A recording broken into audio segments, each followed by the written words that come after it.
Good evening. Welcome to the Spurs review. I'll be honest, I was sitting there this morning thinking, what else can we talk about that's different tonight? And then, boom, we're being sold. Lots of things to talk about tonight. Lots of things to talk about. First of all, big up, Kuvva, as always. How are you, my man? Are you well? Good. Good. No, it's me. Good. That's right. Yeah, good here, mate. Good. And Pete from at North London is. How are you, mate? You well? I'm good, mate. Yourself? How you doing, boys? Not too bad. So, first of all, welcome to everyone in the show. Please, the first thing, could you just smash that like button and subscribe to Pete at North London is subscribe to Kuvva for the three Spurs boys, Kuvva and the Kang, and subscribe to Savva Talks Football. I am hunting down that 3,000 very quickly, so please help me with that. Guys, today we are going to cover the following. We are going to talk about the breaking news that Daniel Levy has had talks in regards to selling some of the club. I think it's a minority, but we will talk about this. We will talk about drawing Preston away in the FA Cup fourth round. We will talk about yesterday's game. And we will talk about some links that are linking us with Gasperini of Atalanta should Antonio Conte leave the club. So there's quite a lot to get through tonight. Let's start, guys. So this was posted earlier this evening. Ben Jacobs, and it's blown up the internet from a Tottenham fan perspective. And he says, exclusive, Qatar Sports Investments, or QSI as they're better known, are ramping up efforts to find another team to minority invest in this year. And I think that's the key word, minority invest. They're actively talking to EPL clubs, including Tottenham. Nasser Al-Khalifi met with Spurs chairman Daniel Levy earlier this week to hold an exploratory meeting. Now, guys, as Enoch out people, it's like, please be true. This is something I sent to you. I sent you something the other week, Kuvva, where someone I know, I won't mention their name, said to me that a very famous lawyer in London had told him that this was happening, that he is part of those conversations between Daniel Levy and the PSG owners that are looking to invest in us. Kuvva, we've got to be really careful. It does say minority, but isn't that still a positive sign if you're a Tottenham fan, right? This is the sort of news, if true, which I'm hearing it is very much true, that's positive, right? This can only be a good thing. Yeah, the trouble is, you see what he did there? I am hearing that bit. It's we hear that a little bit too often, don't we? I think we've got to first work out if there's any truth in it. I think, okay, look, we don't know, do we? We're going to have to assume that. Well, let's go on the idea that it is true. So, What do we then look at? A minority share. It's basically what they do in multiple clubs. If I'm correct, if I remember correctly, they're allowed to invest in as many minority shareholdings in clubs as in different leagues as they like. Right. But they can only have one majority investment. So there could be truth in it. They do want to sort of propagate what they do, don't they? So if it is true, what's going to really change? You'd still imagine Levy's going to be chairman. The best scenario would be a very large cash injection to improve everything at the club, including the first team. That would be fantastic. Yeah.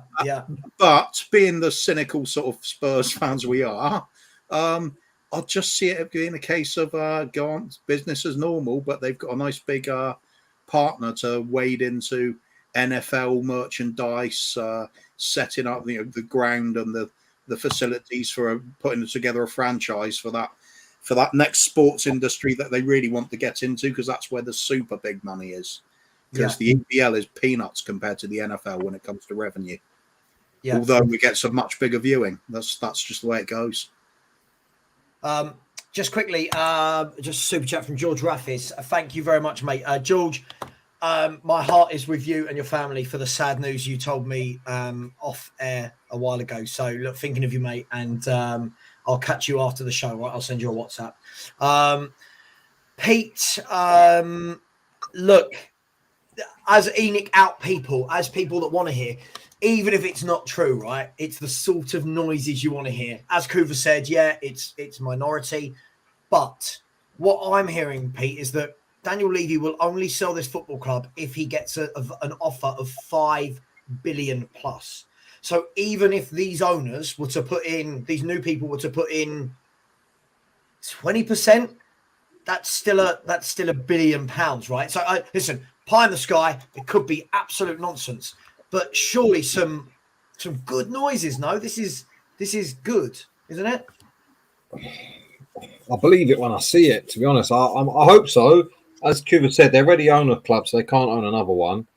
The maximum they can buy, I think, is just under 25%. Because after 25, they have to make an offer for the club. I think via rules in this country, stock rule in this country. I'm not an expert on that, but yeah, I mean, if they say they bought 20% at that value, that's $1 billion. Yeah. Is that going to go on the team? No. There'll be cashmere rugs all round and all sorts of other stuff. And if Levy make sure it goes everywhere apart from the pitch.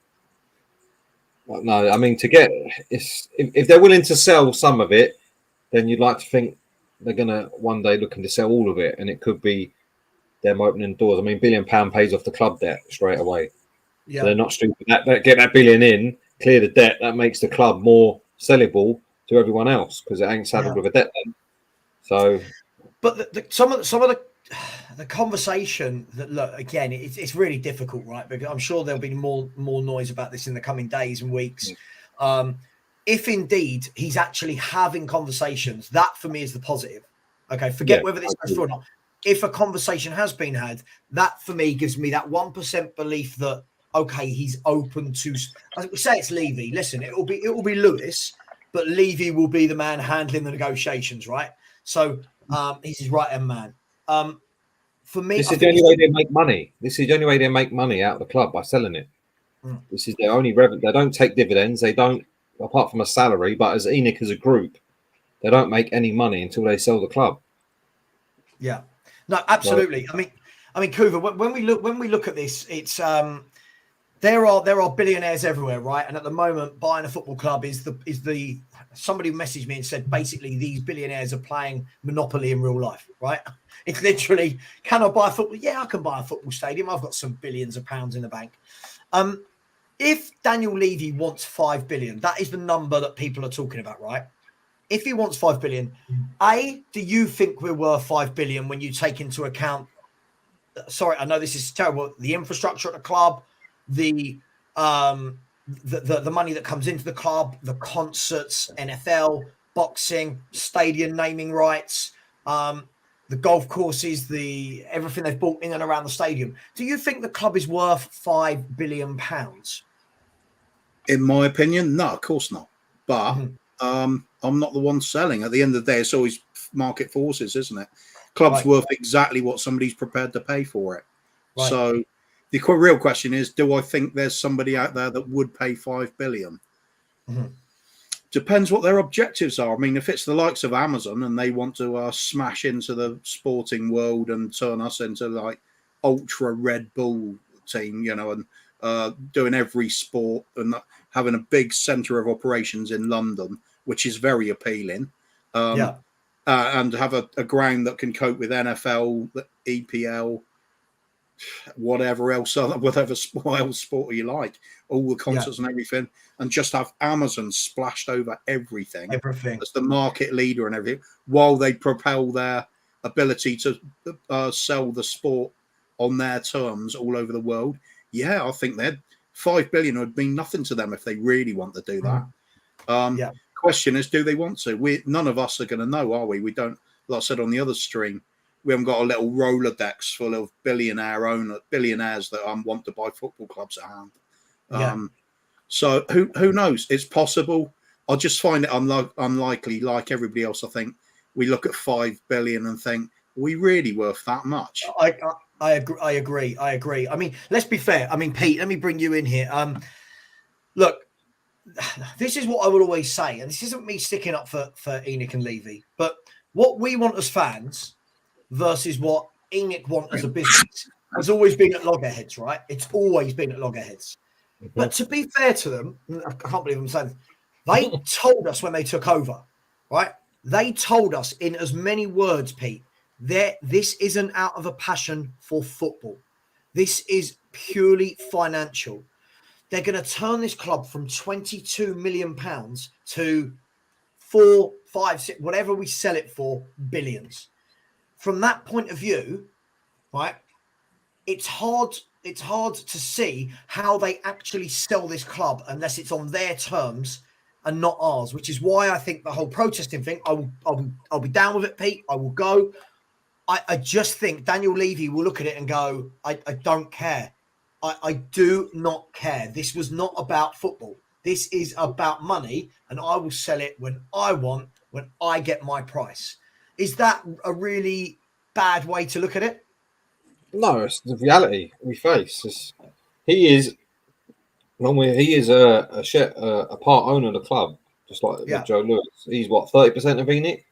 Yeah. So between them, I mean, look at Joe Lewis is 84 now. He hasn't got long left on this planet, so it's probably for his estate, if anything. But at the end of the day, Levy's always said what they're here for. It ain't to win trophies. It ain't to please fans. It's to make money. That is the reality. So he's doing exactly what he's doing. Whether we like it or not is another question. Whether we agree with it or not is another question. But it is what it is. That's what he's here for. I mean, this, guys, this is for both of you. This is the thing for me. I was having a conversation with someone just now who is ENIC out. I'm not going to give any names, right? I was having a WhatsApp conversation with someone who is very much ENIC out, but is also very level-headed as to that this isn't Football Manager, right? This is real life business for these people. And he said to me, big up, Marlon from the Southview is joining us. Big up, Marlon. How you doing, mate? You good? Can you hear me all loud and clear? We can hear you loud and clear. I'll come to you in a second, my man. Basically, look, the person I was speaking to turned around and said, look, Savva, you know, I know, we're all adults, right? We all know that Levy and ENIC have used this club as a vehicle. Yeah, the brand is a vehicle to make money. The brand isn't a brand to make us bigger in football. We know that. We've seen that because nothing's changed from a transfer strategy. Nothing's changed in terms of wanting to invest. With that in mind, Pete, I just don't see how these owners ever go through pressure. I don't see it, mate. I know this is not what ENIC and Levy out people want to hear. I don't see it at all because they are not being hurt in the pocket. That's the only language they understand, and they're not being hurt in the pocket, Pete, are they at all? No, and it's that or PR.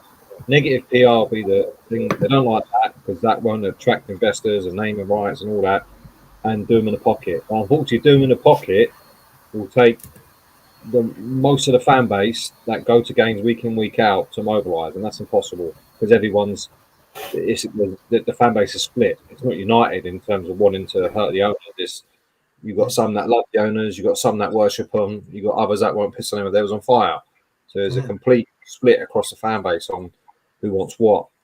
Right. So no, under no pressure. Levy's under no pressure. Same as all these sayings like this is Levy's last chance and last straw and this can break the cap. What's going to happen? Nothing. He's not getting sacked. No one's dragging him out. It's not happening. Nothing's happening. We have to get over that. As much as we like it, it's not. Absolutely. I mean, Marlon, let me bring you in on this. Look, you know, I don't know your position massively on this, Marlon, to be honest. So it's going to be quite refreshing. You know, I'm massively ENIC out, and I'd love them to go. I'm also of the opinion that I can't see that the stadium is full every week, right? The stadium is full every week. They are making money hand over fist. People are going to NFL games because they're not all Spurs fans. People are going to concerts because it's not about Spurs. It's about the artist that's playing. People are going to boxing because they want to watch the boxing. It's nothing to do with Spurs. Fans are spending millions a game on food, on drink. How on earth do people think these owners are going to go whilst their pockets are just going ka-ching, ka-ching, ka-ching? What do you make of all this? This is the biggest issue for me. Oh, your mic's really bad, mate. It's low at the moment. All right, let me sort out the mic and I'll come back. Yeah, no worries. Kuvva, exactly the same question to you then. Well, I mean, how? They're not being hurt in the pocket at all. Oh, shit, I should have been paying attention, shouldn't I? Do you want me to No, repeat I'm cool. Thank God. Yeah, it's that's it. At the end of the day, I mean, if you got a cash cow in place, you need to have a serious offer for you to abandon it.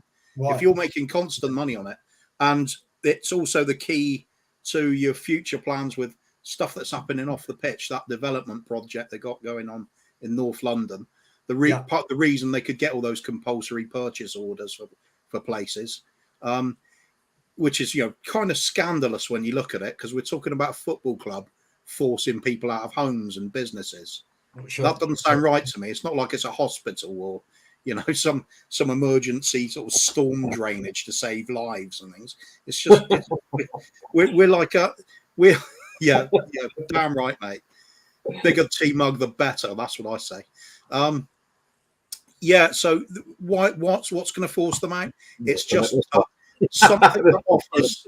something that offers more money than they're currently getting or they're expecting to get by carrying on what they're doing.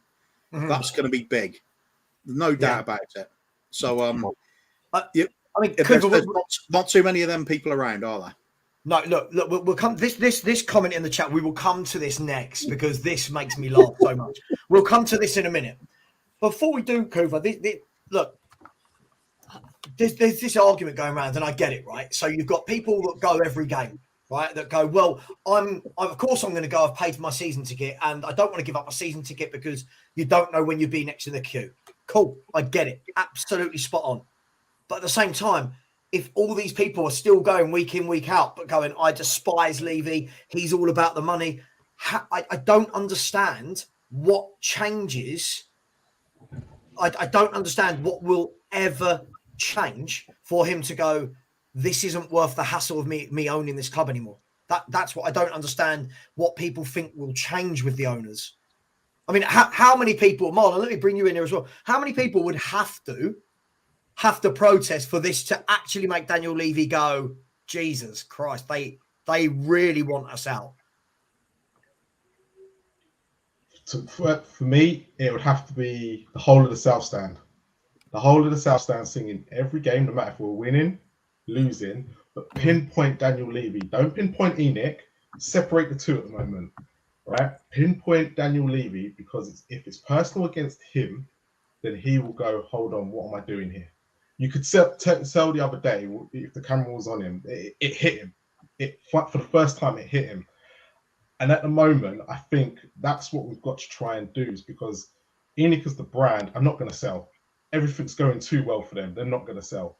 Right. So for me, let's get a new chairman in place. Let's get something different at the top end. I know Daniel Levy has a stake in the club. I understand all that. But let's get someone new looking at it. Because it seems to be, when you look at every single manager that's left, Daniel Levy's name's involved. Every director of football that's left, Daniel Levy's name is involved. So I'm in the aspect of, if we can get Daniel Levy to step aside, try and step away, try and do something where we can get him out, let's take a different aspect of it. I know it won't happen, but Enoch ain't selling. Enoch are not selling anytime soon. And at the end of the day, it's going to take the season ticket holders, especially the season ticket holders that are against Enoch, they're the people who are going to have the massive voice and get basically Levick and Enoch doing something. Agreed. I mean, Pete, I'm going to come to this comment just lastly before we come to the comment.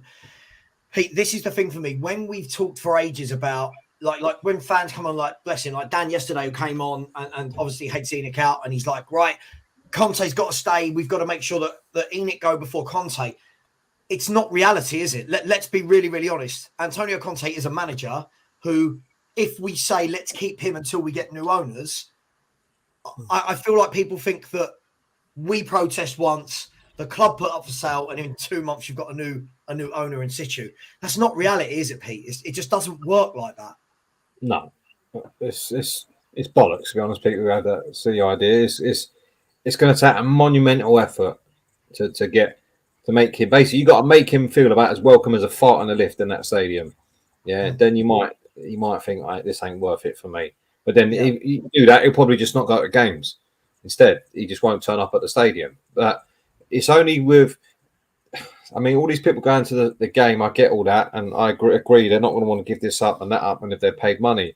But the only thing you can do is then say, use that while you're in there to make a noise. That's all we can do. Anything on telly, in the media, they won't like, because they're not going to get corporate people won't want to be involved. You know what it's like. You see what it's like if someone says something stupid on Twitter. Within half an hour, they've lost all their sponsorships. Fucking look at Kanye West. He says one thing, and the next thing, his money's frozen. He's lost about 700 million in sponsorship, and he's selling the big issue within 10 minutes. Do you know what I mean?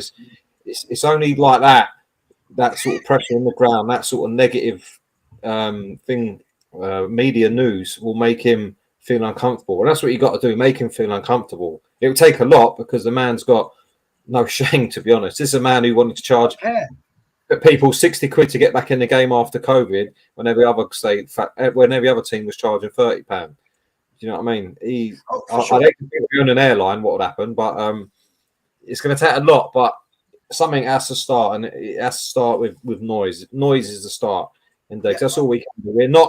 He is not going to listen to one protest and go, all right, I'll pack my bags and I'll sell the club. It's not going to happen. And you need a few thousand at least, where it needs proper media coverage, like we saw the other teams. Do you know what I mean? Yeah, absolutely. We'll come back to this in a second. Kuvva, I don't know if you want to deal with this comment. Scott Wilkes has said, you support modern day slavery if you want this. So what we're talking about here is the whole Newcastle situation, right? That if you get owners from this part of the world where terrible things do happen, that you are supporting those terrible things because you wouldn't mind these people owning the football club. Very delicate conversation, this one. Very delicate topic. What do you make of it, Kuvva? And I'm coming to you next with this, Marlon. So have a good answer. I'm going to go as carefully as I can with this. Right, if you think that a billionaire owner is squeaky clean and hasn't done something diabolically dastardly to somebody else at some point, I'd suggest think again. If you want to have a look at our own owners, I will say, and I'll firstly put allegedly, because I'm going to cover myself there, but then I'll mention the phrase Black Wednesday, and I'll mention Patagonia. If you look into both of those subjects about our owners and Joe Lewis in particular, and come back and say we're squeaky clean, I think you're missing the point here somehow. So it doesn't matter who the owners are. We're talking about the sort of levels of money that it's full of corruption everywhere. There's not going to be anything that you can say, yeah, I'm proud of that owner. Who the hell would it be? Think of a billionaire owner that's like, you know, on the brink of getting, canonized or something. Mind you, then we're talking religion. No, this is going bad way now. I'm off. Absolutely. I mean, Marlon, look, it's a sensitive subject, right? Because obviously we've had this with Newcastle, right? There was huge debates of, you know, should they come in? What they do is terrible.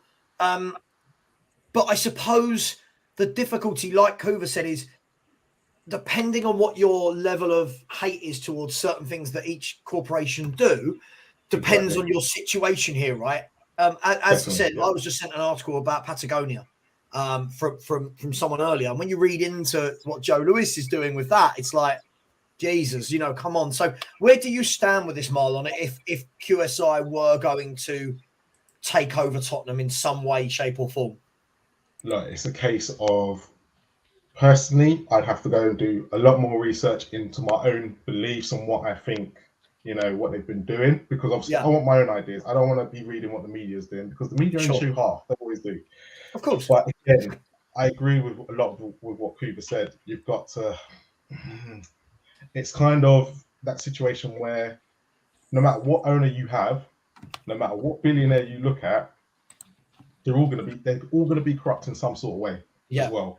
So it's all going to be dependent on your own beliefs and what you strongly believe in, because there'll be certain people that don't give a crap, basically, but there'll be certain people that just be like, no, I feel strongly against this. And at the end of the day, it's a very sensitive subject.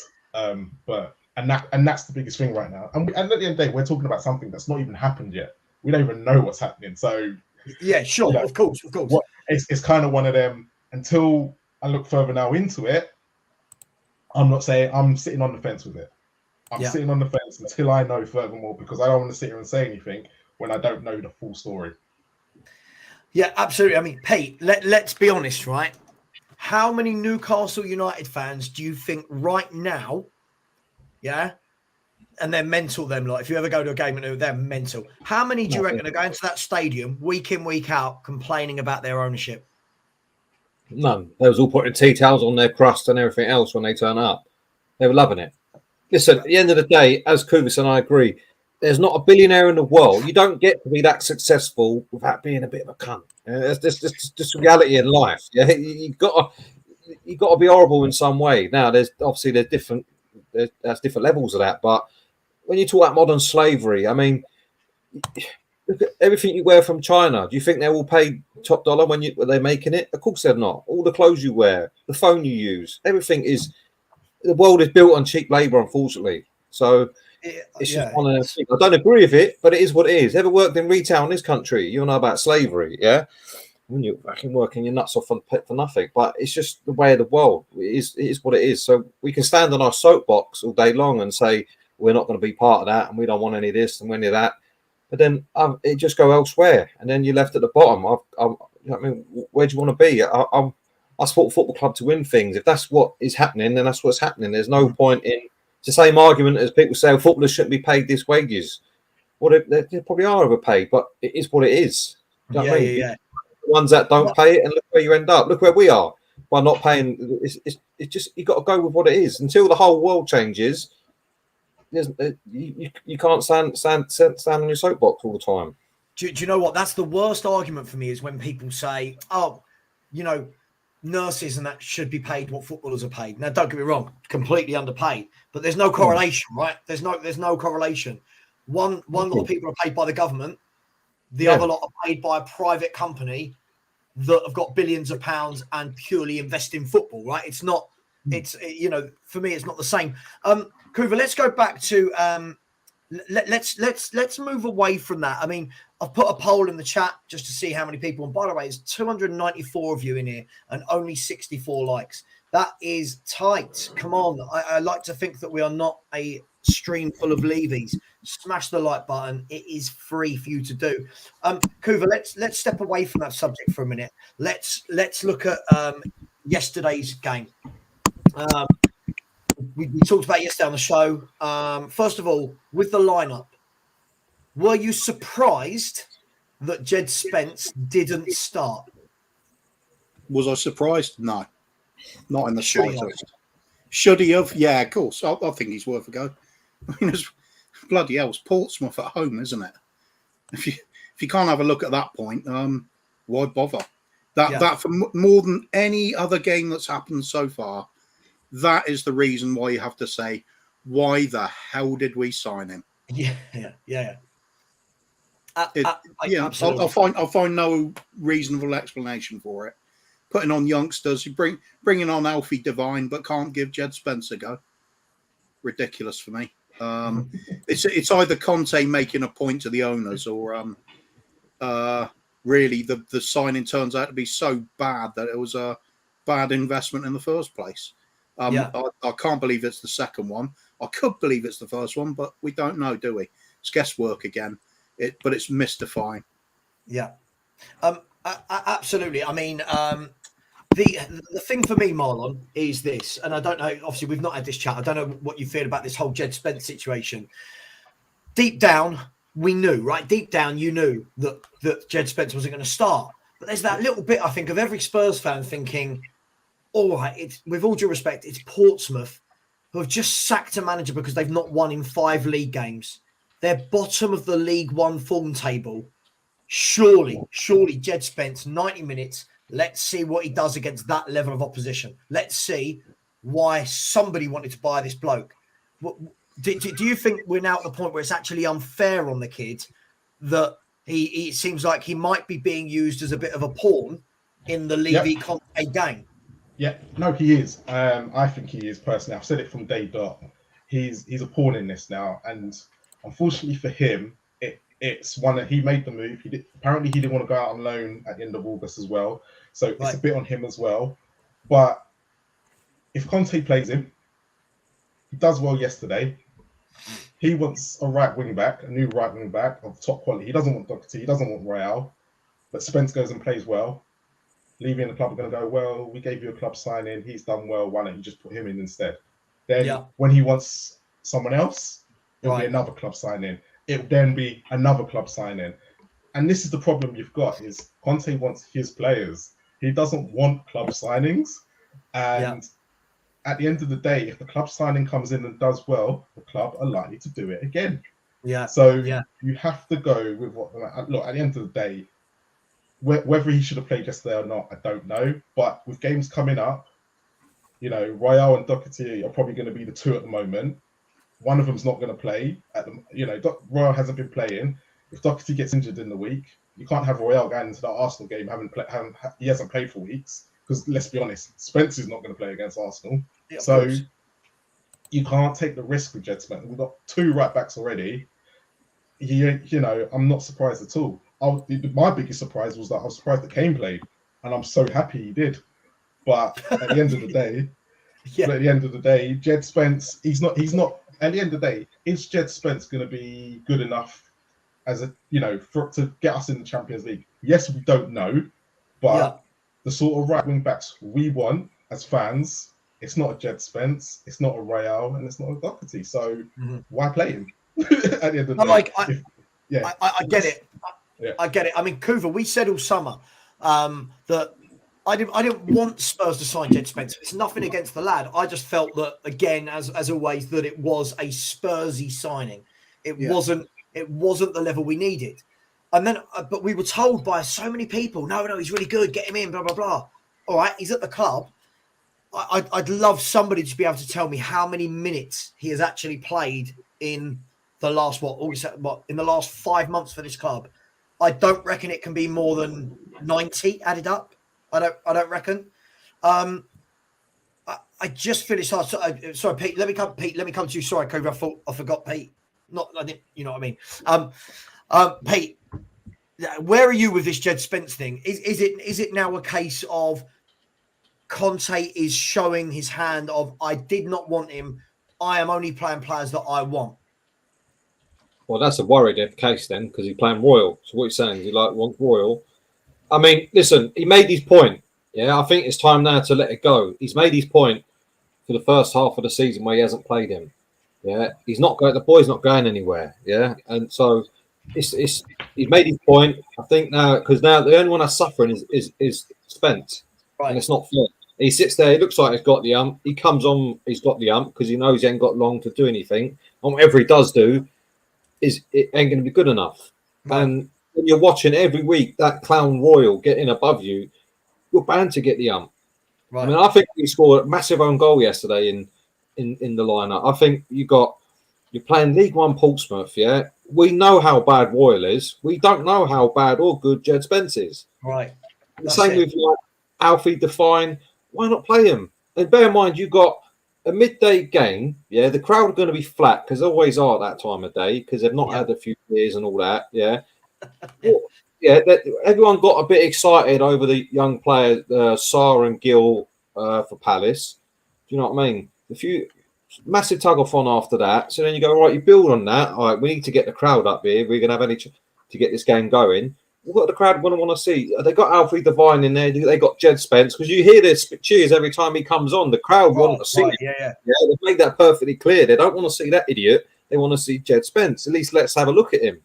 Same as it took ages to get Sarr in. So you think, right, play a couple of young lads and that will get the crowd up. You'll have the crowd on your side from minute one, especially how our normal first halves go, which is exactly how that went, which was crap. You give the crowd something and they'll be more patient and they'll cheer on the young players. Why not give Alfie Devine a game? If they can't do it against Portsmouth for mid-table in League One, ain't won a game for like 5 games, no manager, when are they ever going to have a go? When are they going to do it? I agree. Kuvva, let me come to you this time, properly this time, all right? look, I think what makes this more difficult for fans, I don't think anybody is sitting here going, oh my God, Jed Spence is the answer to all of Tottenham's problems. If we had a proper right wing back, if we had Reece James, but we bought Jed Spence and Jed Spence couldn't get 10 minutes here or there, you'd go, yeah, I get it. Yeah, of course. Do you think, A, that it's made so much worse because we are having to watch Emerson Royal week in, week out, and possibly for me, the worst player that's ever put on a Spurs shirt? And B, I want us to address this comment from Dan, is, Dan, you've got to be really careful. When you said this, right, you are part of the crew that keep telling me that Conte's not been backed with his own players. If that is the case, then your statement here can't be true. Right? And I'm going to explain what I mean by that. If you're telling me, Dan, and you and many others keep telling me Conte didn't get any players he wanted, right? But you're saying he won't play players that he didn't want. Basuma plays, Longley plays, Perisic plays, Richarlison plays, Forster plays. So you're acknowledging then that he did want all of those players other than Spence. I'm just trying to wrap around your own words here, Dan, because you cannot have it both ways. He either wanted them or he didn't. Is that being harsh, Kuvva? Is that being harsh? Or is that... Yeah, well, as far as I'm concerned, you're right, Sav. But I know Dan's he's a good kid. He's got his heart. Yeah, of course. But these people with that argument, it's either he didn't want them, therefore doesn't play all of them, like he doesn't play Spence. Yeah, that's it. That's it. He did want them, and he does play exactly. There was only one thing we learned for absolute definite on that summer transfer window, and that's that Conte did not want Jed Spence. Right. The rest of it is just pure speculation. Right. You can only go on assuming things from seeing who gets a game and who doesn't.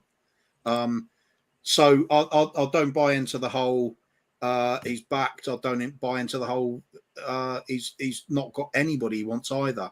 I think the truth is somewhere in between, but it's substandard. It's certainly not what he needs.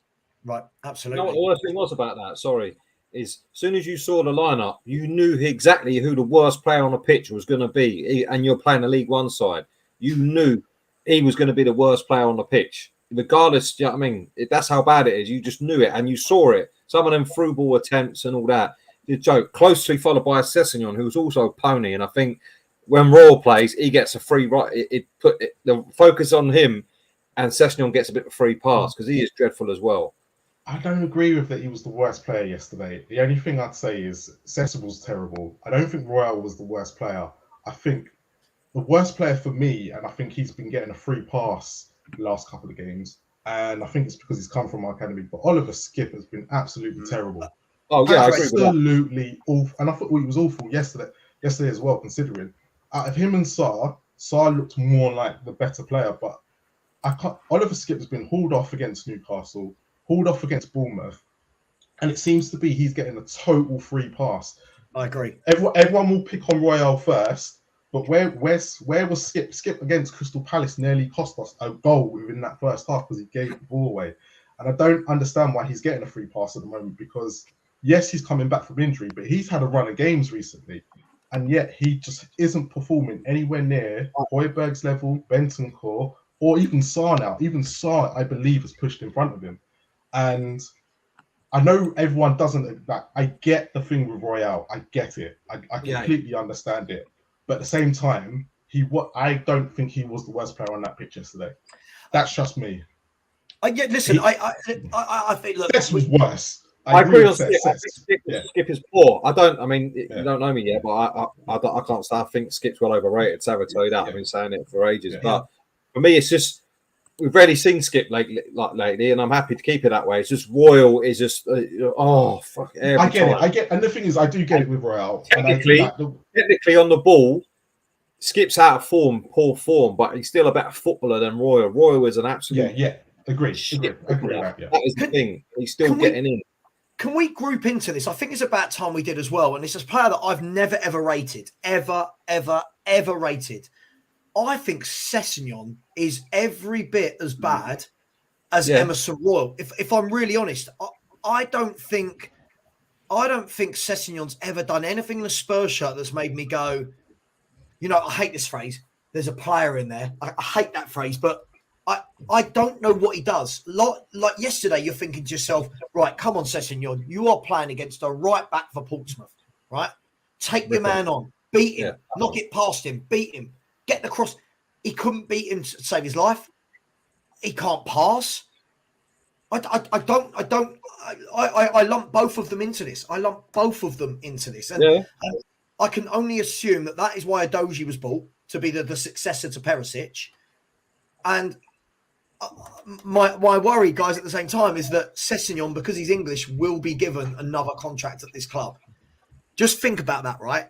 We're nearly at the point where Sessegnon's been here 4 years. 4 years, and will be needing a new contract or to be sold. How bad do you think he is? He's terrible. He's got no conviction in what he does whatsoever. I've never seen anything. I mean, it would surprise me if he still holds his mum's hands crossing the road. Do you know what I mean? It's just like there's no belief that he can do anything properly. Like, as you said, he's dropped. I've seen him play against so many different low opposition now, and he still don't look like he's going to beat any of them. It's just like, oh, I'm here now. What have I got to do? And I've got to make to look like I'm trying without actually trying. Because you think if you can do it, have a go. Just have a bit of belief in yourself. You never know. You might do it. Yeah, he's got the attributes. He's got the pace and everything, but it's just like something's missing. It's just like he doesn't believe in himself. He can do it, and that might be a confidence thing. But we've been waiting 4 years now. It's just it ain't gonna happen. Ain't gonna happen. Yeah, we seem to specialise in a certain kind of wing back lately. It's the wing back that's the slowest fast man in the league. Sessegnon, so much pace, never beats anybody. Remember Serge Aurier? So much pace, but he never beats anybody. It's like the footballing intelligence takes 10 yards off their pace. Yeah, I agree with Sessegnon. What does he do? He gets skinned when he's defending. He's shit going forward. It's an occasional goal, maybe once every 15 games or something. Yeah, I mean, I'd rather kept Reggie any day of the week. But I mean, Marlon, let me bring you in here. I mean, look, we're talking about forget Royal for the moment. We're talking about 2 English players here. My real worry is that Skip and Sessegnon will both be kept at this club because of that. Because the alternative is you have to go and spend on better English players. Yeah. And Daniel Levy don't like spending. But the thing for me is, I know what people will say, Marlon, is the same thing they say about Dyer now. I will keep him as a squad player. Nope. These players are crap. They got to go, surely. You've got to learn from Winks, didn't you? You've got to learn from Harry Winks. Yeah. No, do you know what? There's one more thing I think I try with Cess before I completely give up with him. And I know a lot of people won't agree with me on this. Man. Right. He shouldn't be a left wing back. He's not a defender. He's not a defender at all. He's completely crap. Right. Now let's go back to when he was at Fulham. He was playing off the striker with Mitrovic. That's where he got most of his goals. Let's be honest, Son's not doing it this year. Why not try him up top with Kane and whoever, if it's Kulusevski, if it's Hill, and try him in the last 10, 20 minutes on that left-hand side to see if that will bring back, because you have to, if we go back to the Bayern Munich game on his debut, he played there, he scored a great goal, and we was like, oh my God, we've got something here. And then all of a sudden it fell flat. But I think, why Son's not on it, why don't we just try it? Because what else can we lose? We've got Perisic who can cover on the left. Let's try him as a striker, basically. And if he can't do that, it's time to get rid. And that's the only thing. I'd go back to how he was at Fulham and where he played. Because he didn't play left wing back for Fulham in the end. He was the reason why I agree with that.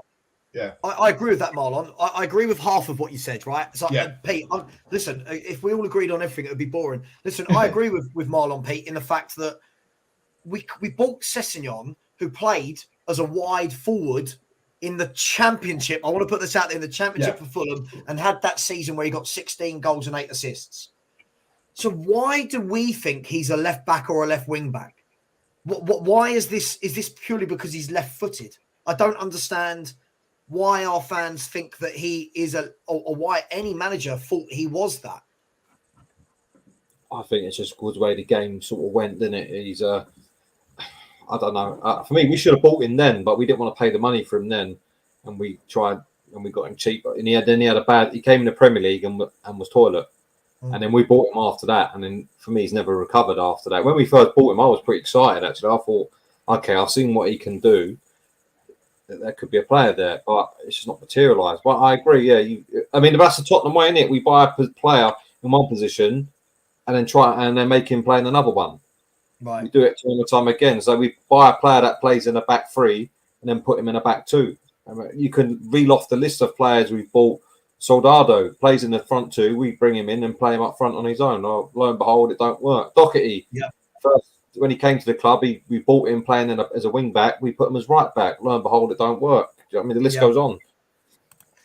Yeah, absolutely. I mean, Kuvva, from this point, it's a tough one for me with Ryan Sessegnon. Whenever I see his name in the team sheet, it just reminds me of how far behind the other clubs we are. Now, I don't mean in terms of right now, as I keep saying, we're above Liverpool and Chelsea. But you can see the signings they're trying to make to catch up and make that ground over the next year or 2 years. But when I keep seeing comments like this, I do not know what our fans see. One for the future. What, is he suddenly going to get better? I don't understand it, Kuvva. You just look at the alternatives from other clubs. Look at the likes of West Ham bringing through Declan Rice. What was he when he makes the first team? 18, 19? Just cruises into it. Well, actually, he might have been older. I don't know. I haven't checked. But it seems like he's been around a long while. He doesn't have to wait till 22 and people going, oh, he's not good at the moment, but he'll be good in a few years. It's like, we see this all the time at our club. I even remember it being said about Andros Townsend when he was 23. I mean, wow, look at him go. I mean, not that I hate Andros Townsend. He was all right. It was comedy. But I'll give up. There's a point where you must realise that a player that's come through to the age of 21 and is not showing signs of being a first team player of any worth is probably not going to be making the grade that you're after. They might be good at a lower level, but I mean, Jesus Christ, you should be making a mark well before that. There should be something catching the eye before that. If they're really outstanding, you get the likes of your Michael Owens and stuff, get into the first team at 17, bang a hat trick. But they are exceptional. So I always think this club, we never give enough trust in the youth team to actually give them a chance before the age of whatever, 21, 22, 23. And even when we do it sporadic and we're probably going to put them on loan, expect them to develop into a great player while they're away on loan at age 23 at a lower division club. What good's that? A big chunk of their career's gone before they're going to do anything. I don't think our academy's good enough. I don't think our scouting's good enough. And I don't think we set the bar high enough for players. We should be aiming to push quality over the top level. We've got to be looking at churning these sort of talents out in our club. It just doesn't happen. We get Harry Kane and we get Ledley King. That's the only two really of note over the last, 20 years, something like that. Sorry, I've just got to nip off for a second. Yeah, no worries.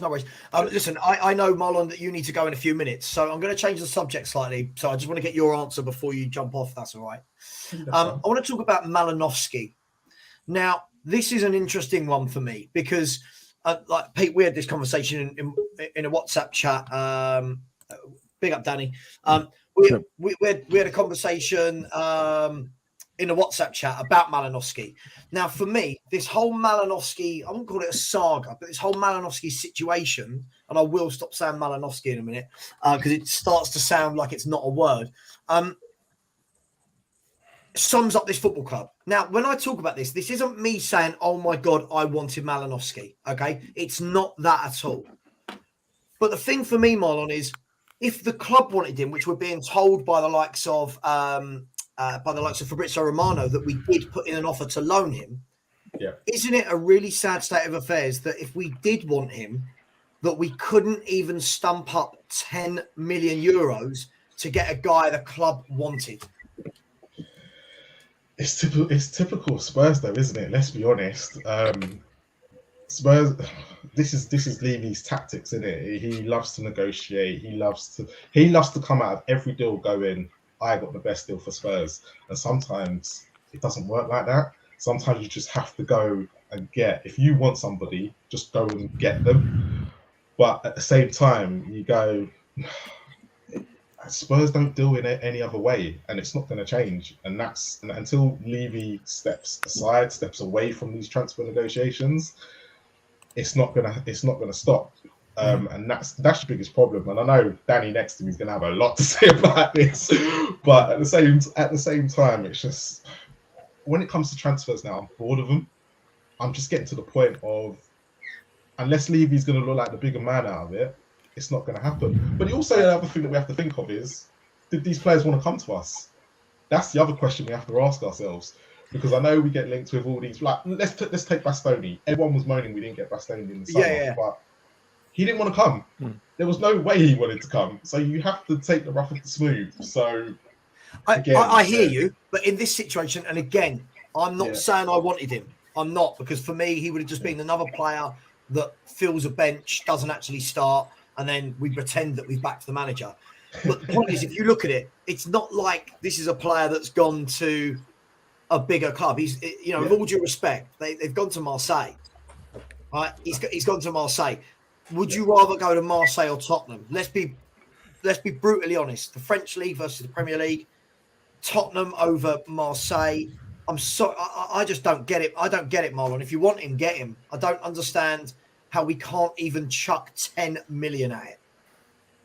There's going to be something. There's going to be something in it, and we know it's obviously Levy couldn't get the best deal he wanted, so they've gone, well, a lot. Let's be honest, a lot of people are now not falling for Levy's ways. A lot of teams are not. They're not being shafted by Levy, so it's kind of Spurs are going to have to stop paying the money soon. Otherwise, we're going to not have any players. We're not going to be negotiating for anybody, unless any reason why we got Richarlison was because he felt like he bent over Everton. It's deals like that he likes, where he comes out feeling like he has got the best deal possible. So maybe that's what the problem's been here. But yeah, Danny, go on. I'll let you go. No. Sorry. Quickly, you also have to look at how many months it takes us to go get a transfer over the line that we supposedly want. I mean, Malinowski, at the end of the day, perhaps he needs to go to Wolves because we're chasing Adama Traore as well, aren't we? If we can get him, haggle him down to about 5 million, we'll probably sign him. But we can't compete with Wolves because we're not a club that's got that kind of baby oil money. Baby oil money, love it. Danny, for a while. No, it's a terrible child joke. That's a real dad joke. That is. Marlon, do you need to go? Yeah, I need to go. But yeah, thanks for having me on, Sav. No, listen, always welcome. Big up, Marlon. Message me if you're free. Thanks, Marlon. Yeah, will do. Cheers, guys. See you later. Just quickly, everybody, go and follow Marlon. Where can they follow you, Marlon? A View from the South Stand TV. Yeah, we do match reactions after games. If you hit the notification bell, you'll see when we're coming up. It's me and one other guy called Haas. We usually do the match reactions. We split it between both of us. But yeah, if you come across, subscribe, hit the channel up. We do something. Kuvva sometimes likes to appear on it when he's free. So, but yeah, no, that's where you can find me. But yeah, Kuvva is the slut of the YouTube world. He is. He is. He's the new number one slut. Yeah. Just when you think that you might convert him to being a faithful one-person man, nope. It will stab you in the back immediately. Ben's just put it in the chat, by the way. Ben's put the link in the chat to the channel. But yeah, if you can, cheers, Ben. Have a follow. Cheers, mate. Yeah, big up, Marlon. Yeah, Marlon, big up. Big up, Marlon. Great. Cheers, mate. Yeah, seriously, if you're listening to this and going, I'll go and subscribe. No, don't just say it. Go and do it. It's a really good channel. I'm on there regularly. It must be great. Here it is, people. There it is. Yeah. There it is. Cheers, Marlon. Listen, big yourself up. I'll speak to you soon. Take care, buddy. Bye. Danny, I'm going to come to you just quickly before I do. People in the chat, 333 of you, and 2/3 of you have not liked. Come on, man. This is Smash it, man. We put on Spurs content for free. Come on, just smash the like button. It really does help the algorithms for us. And please subscribe to everybody you see up here. Everyone's got different opinions. Danny, I want to reiterate, it's not that I wanted him, but doesn't that sum up Tottenham Hotspur in a nutshell? Oh, yeah. You couldn't be close to the truth, to be honest with you. It's just typical Tottenham trying to get the cheapest deals possible. Like Marlon said it, he said it himself. Levy trying to get the cheapest possible deal for a player that's got 6 months left on his contract, and they're obviously got that leverage where they apparently he had a 1 year extension clause in his contract where the club could extend it. Hence why they weren't budging from their supposed alleged £13 million fee that they wanted for him, and they were only going to sell him unless someone paid the price. And obviously, we were never going to do that because at the end of the day, Daniel Levy always wants to feel that he's got the better over someone else when it comes to a deal, right? Yeah. It's the reason why he does deals. When he does deals, because he thinks he's got the better out of the two sides, right? He feels that it's worth it for him because he hasn't had to spend the money that the club actually wants, and that's why we end up getting players like Jed Spence and players like Emerson's and players like Rodons, because we don't want to compete. It's just as simple as that. We just want to try and get a player who's got some hype about them, who've shown maybe one game out of their whole career where they played good against one team, and we go, yeah, let's just try go for him because that's how our scouts seem to work, and then and then we take a punt on him, and then it always fails because they're never good enough, or they don't play enough minutes to even get given a chance to show what their ability is like. So it's just always the same case. And then on top of that, when you chop and change managers every year, basically every 18 months, you're never going to get stability. And those players are bought for other managers, and they end up going down the pecking order because other managers don't like him, or then that manager gets sacked, and then the other manager after that likes him, and it's like it's so inconsistent. It's just the same rinse and repeat system that we have. It is. I mean, Kuvva, Pete, you guys. I mean, listen, I don't want to labour the point on this guy, but I didn't want him. But if they want him, it just feels like we're not even trying anymore. I know that's probably not the case, but it just really feels like we're not trying. We're 9 days into the transfer window in a few hours. Nothing's happened yet. Yep. I don't think we've seen a serious bid. I don't think nothing's been reported in terms of Spurs have put in a concrete bid for a footballer. We're monitoring, we're checking, we're keeping tabs on, we're inquiring. Nothing's going to change this window, is it, boys? No, not at all. I want a slightly different take on it. Go on, Pete. Yeah, go. We love different takes as long as they're in line with mine. Listen, all the thing about Levy, I agree with. Yeah, you know that. Yeah, yep. Can't stand the gears up. Blah blah blah. I definitely agree with. He won't do a deal unless he comes out on top. Yeah. That being said, if we really wanted this player, I have my doubts, to be honest, because now is the prime time to buy him. He was cheap, even for Levy. This is still cheap. Let's be honest. Yeah, everything was there to buy him. Yeah, so for where I'm set, I don't think they wanted him. To be honest, I'm glad because then we bought the player when really we didn't want the player. And it's a case of we can't moan at him for not buying 40, 50, 60 million pound players and then also moan at him because he buys all cheap and then go, hang on about you bastard, you didn't buy that 8 million pound player. Yeah, what are you doing? You're taking the piss. So we can't have it both ways. If we bought a player, we're not going to get the player we want in that position who's going to be, still might not, but he's obviously not of the quality. We all know that is going to get in our first 11. So why waste our time? Do you know what I mean? I think we can't have it sort of both ways. I get what you're saying, but I think if we in a year's time, we'd be like, this guy's a shit, yeah, or he weren't what we thought he was, which is why he only cost what he costs, and he's going to Marseille because he's not all that. So, do we really want him? We don't know. Obviously, Romano said this, and all them silly Mickey Mouse accounts from last World on Spurs that they tweet that, you know what I mean, any old shit like they said we want him, but no one really knows. No, but true. We can't have it both. I agree with you, Pete. For me, it's just that if they put in the loan offer, as we've been told, if they did, it's just laughable either way. What are they doing? Are they trying to pull the wool over our eyes that, we tried? If we can have him on loan, we'll take him. If not, we're not really bothered about him because hopefully, we've got other irons in the fire. Who actually won that. I say hopefully, and I inverted commas, italics, whatever you like on that. But do you know what I mean? You think, it's like, if we bought him and got him, yeah, it'd be like, well, the player we really want to get and a higher quality, we're not going to get now because we got that. We'd have to get rid of him, and then the one who else will get one. I agree. We've done it before. Kuvva, where are you at with all this? I mean, as I said, I'll state it a million times because I know people in the chat don't listen to me sometimes. I didn't want him, but it just feels like when Romano, when Romano went on Last Word on Spurs the other week, and he was like naming players that we're after. He was naming positions, and then only named, I think, 3 players were named personally by name, which was Hincapi, Porro, and Malinowski were the only 3 he named personally. So now one of them is gone, right? This is my worry, Kuvva, that we're not going to pay the Porro. Whether or not he's great, I don't know, but we're not going to pay that 45 million payout. And let's be really honest, can you see them going and getting Hincapi? So this is what worries me. What's going on in this transfer window?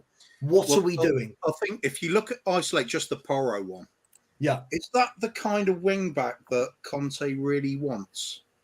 He's 5'7" for a start. I've always seen Conte wanting tall, powerful players. Yeah. Doesn't fit. Mm-hmm. So I think this would be. It's not even a club signing, in my opinion. This is a club smokescreen. It's the usual shit. Mm-hmm. That's pretend we're going in for loads of players, don't meet the transfer requirement, and then say, "Oh, sorry, we couldn't get him." Is somebody from Stockport's reserve team? What they'll say, Kuvva, they'll say what they used to do under Pochettino when they used to say, the manager didn't want him. The manager didn't want him. Well, no shit, Sherlock. When you only give him one option and the manager doesn't want him, what do you fucking expect?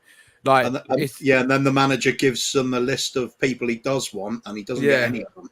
Yeah, exactly. Yes, it's the standard bullshit, isn't it? It's working your way down the list. I don't blame half of the the scouts and directors of football we have either. I think they put together a decent list of players that we should be going for. And I think Levy takes one look at it and you guess which column he looks at. As soon as the price is okay, he'll say, "Oh, get me that one." And we'll try and haggle it down to about a third of that.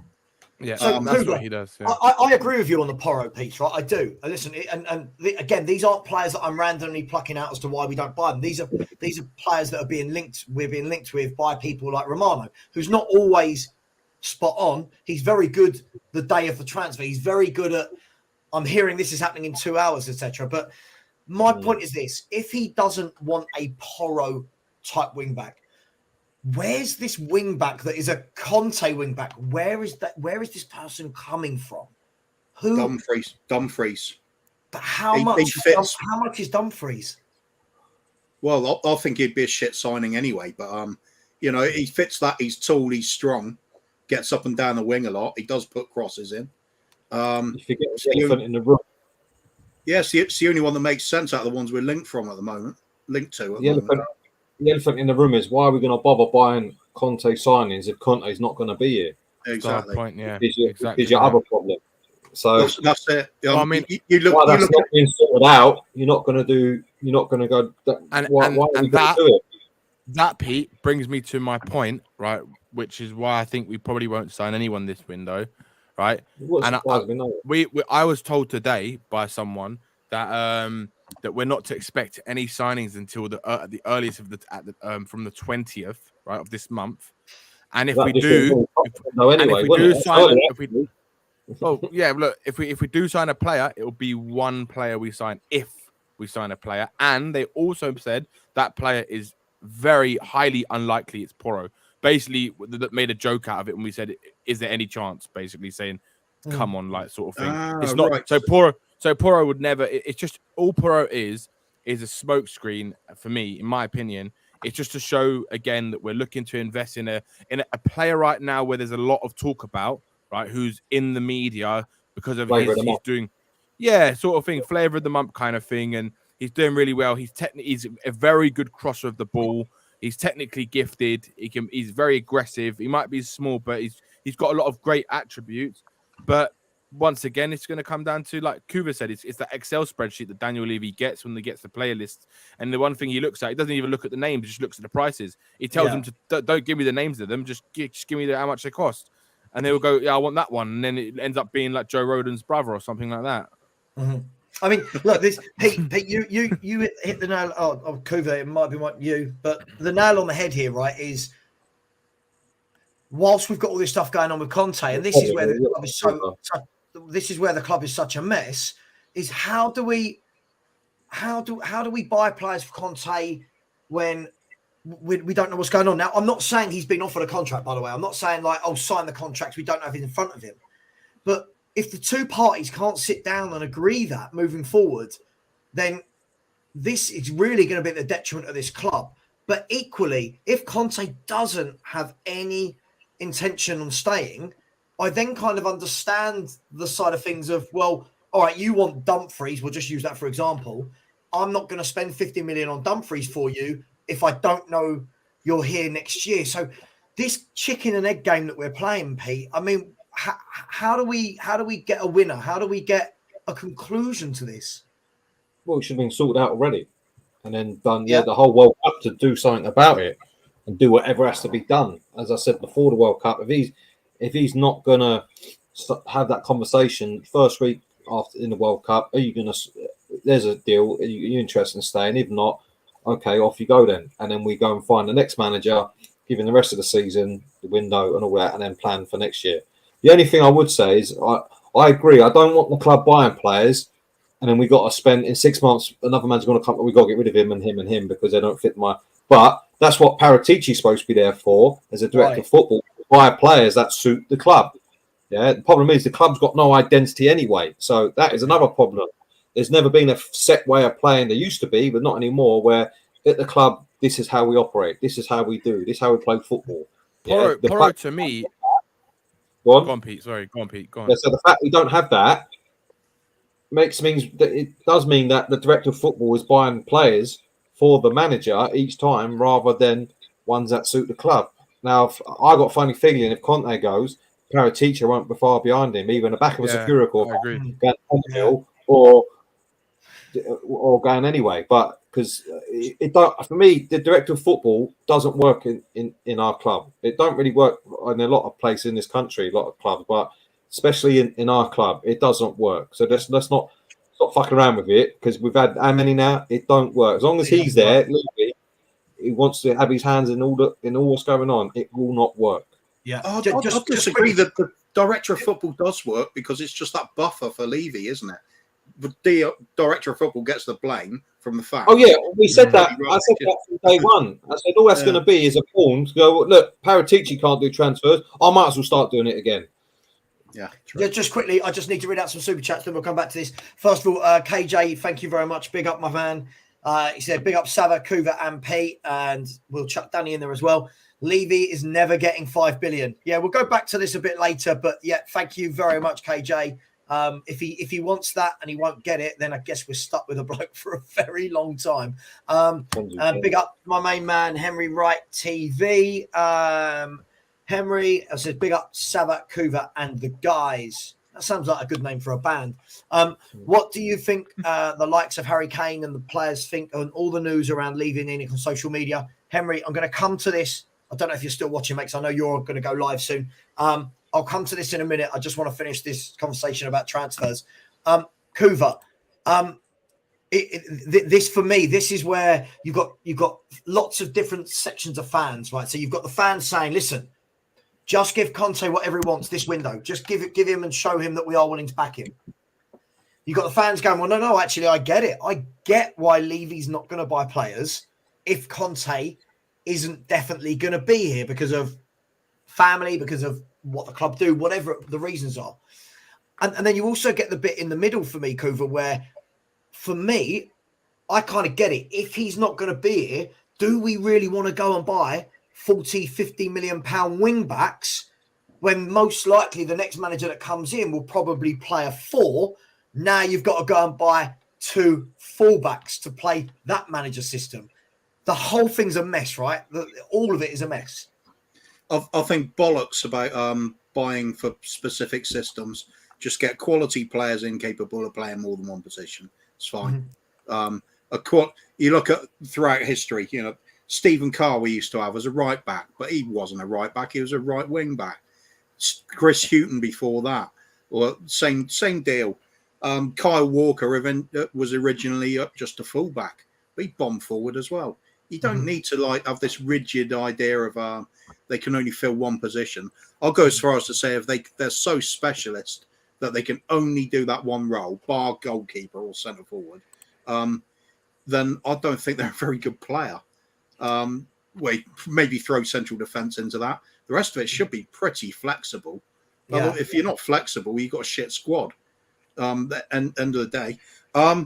What's really going to fix this? It's going to be the whole thing always comes down to the owners. Leadership comes from the top. Set down what you want, who you need to get into to achieve that. Put the money on the table. Off you go. If anybody down that line then doesn't want to get on board with it, get them out the door regardless of the name, and just keep going forward and say, this is what our plan is. We don't have any of that.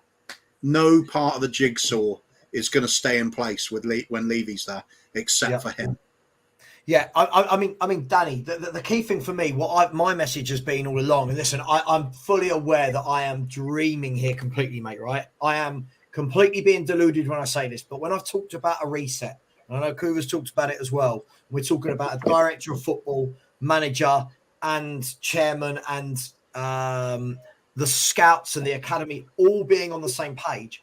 That is what we're seeing, the issue we're having, right, in terms of signing players. Like Kuvva's saying, if we had a plan for how this club is going to operate for 5 to 10 years, you just buy players, don't you? You just buy players. The problem is, and this is where we can't be hypocrites, is everyone keeps talking, don't they? Like, Conte needs his players for his system. That's the problem for me, is that his system is very specific. And if we buy people for his system and then he buggers off in the summer, all of a sudden you've got all these centre-halves, all these wing-backs that we might have bought.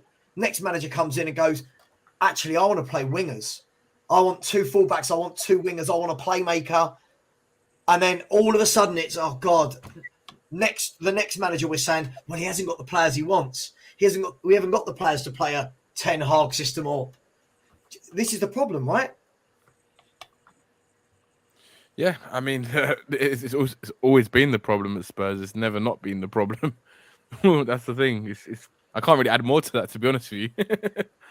Yeah, I listen. I don't think, like, we've got lots of fans calling for this and fans calling for that. I don't actually think any of us are right. I think we're all right in our own way, but I think we're all saying the same thing, but just from a different perspective, right? And essentially, all roads lead to there is no direction at this club. No. Pick a way you want to play, the club you want to be, buy players to suit that, and get the manager to suit that. Right. It's not exactly complicated. Most other clubs do it. Them lot down the road have done it. They hire a certain manager for a certain profile.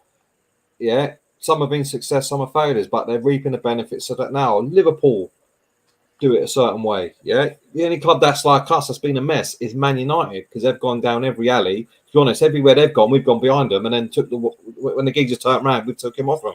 Yeah, we'll have him. Yeah. So that into Man City, since the new owners have gone there, have had a certain profile they want, certain way they play, and they've stuck to it. Do you know what I mean? Yeah, yeah. And I'll tell you where that comes from as well, is the football people that get put in the club, the director of footballs or whatever. You look at cities, they've got the lads from Barcelona. I can't pronounce the name, mate, no bother trying. Yeah, yeah. And the culture is, it will carry on after that. Pep has gone.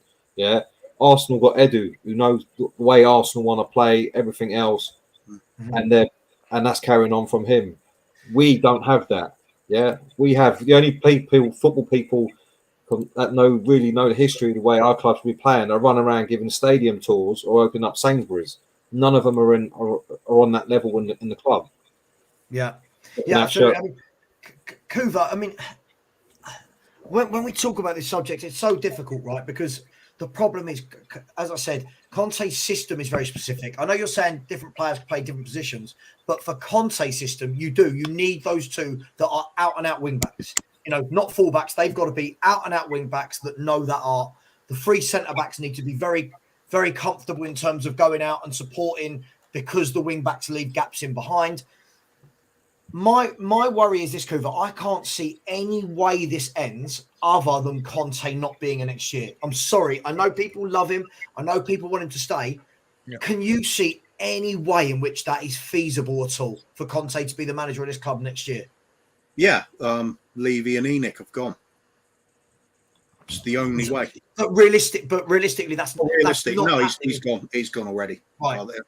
So just a question of, does he storm out after a big fallout at the end of January, or does he just go out quietly at the end of the season and, you know, just takes his pay packet, which he's earned, by the way, because I don't expect him to do anything at this club. He's managed to get us top 4, done a reasonably good job from that point of view. Yep. I haven't enjoyed the football, but I mean, what do you hire Conte for? I mean, if we're honest, Kuvva, what manager would have got top 4? The players that we have, nobody would. Even though we're not playing great football, we understand that.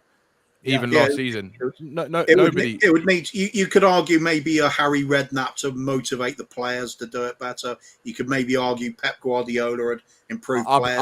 I'll be really honest, Kuvva. I think with this bunch, I don't think you can motivate them. There's only a few players in that squad where you can motivate, really. Yeah, difficult to tell, really, isn't it? I think for success terms, no, forget it. Yeah, for success, Players motivate to play that better style of football, yeah. But I mean, who cares at this point? I've given up giving a shit about trophies with this club, anyways. It's not happening with this ownership. So, I mean, we have this conversation a lot of the time, and I also had it with Mo yesterday. After we went off stream, he came on the fans coming on yesterday, wasn't it, Sav? And big up Mo, by the way. THFC in the comments. If yeah, big up. Top bloke. I started off arguing with him on lots of things. Then we got talking on stream, and afterwards realised we are so in tune. It's unreal. It's just that's one of the things gets lost in sometimes when you're looking at text and replying to it. Anyway, we got onto the subject of Ajax and Spurs, which will interest Danny because obviously he's the same. And Mo lives in Amsterdam. He's Ajax and Spurs.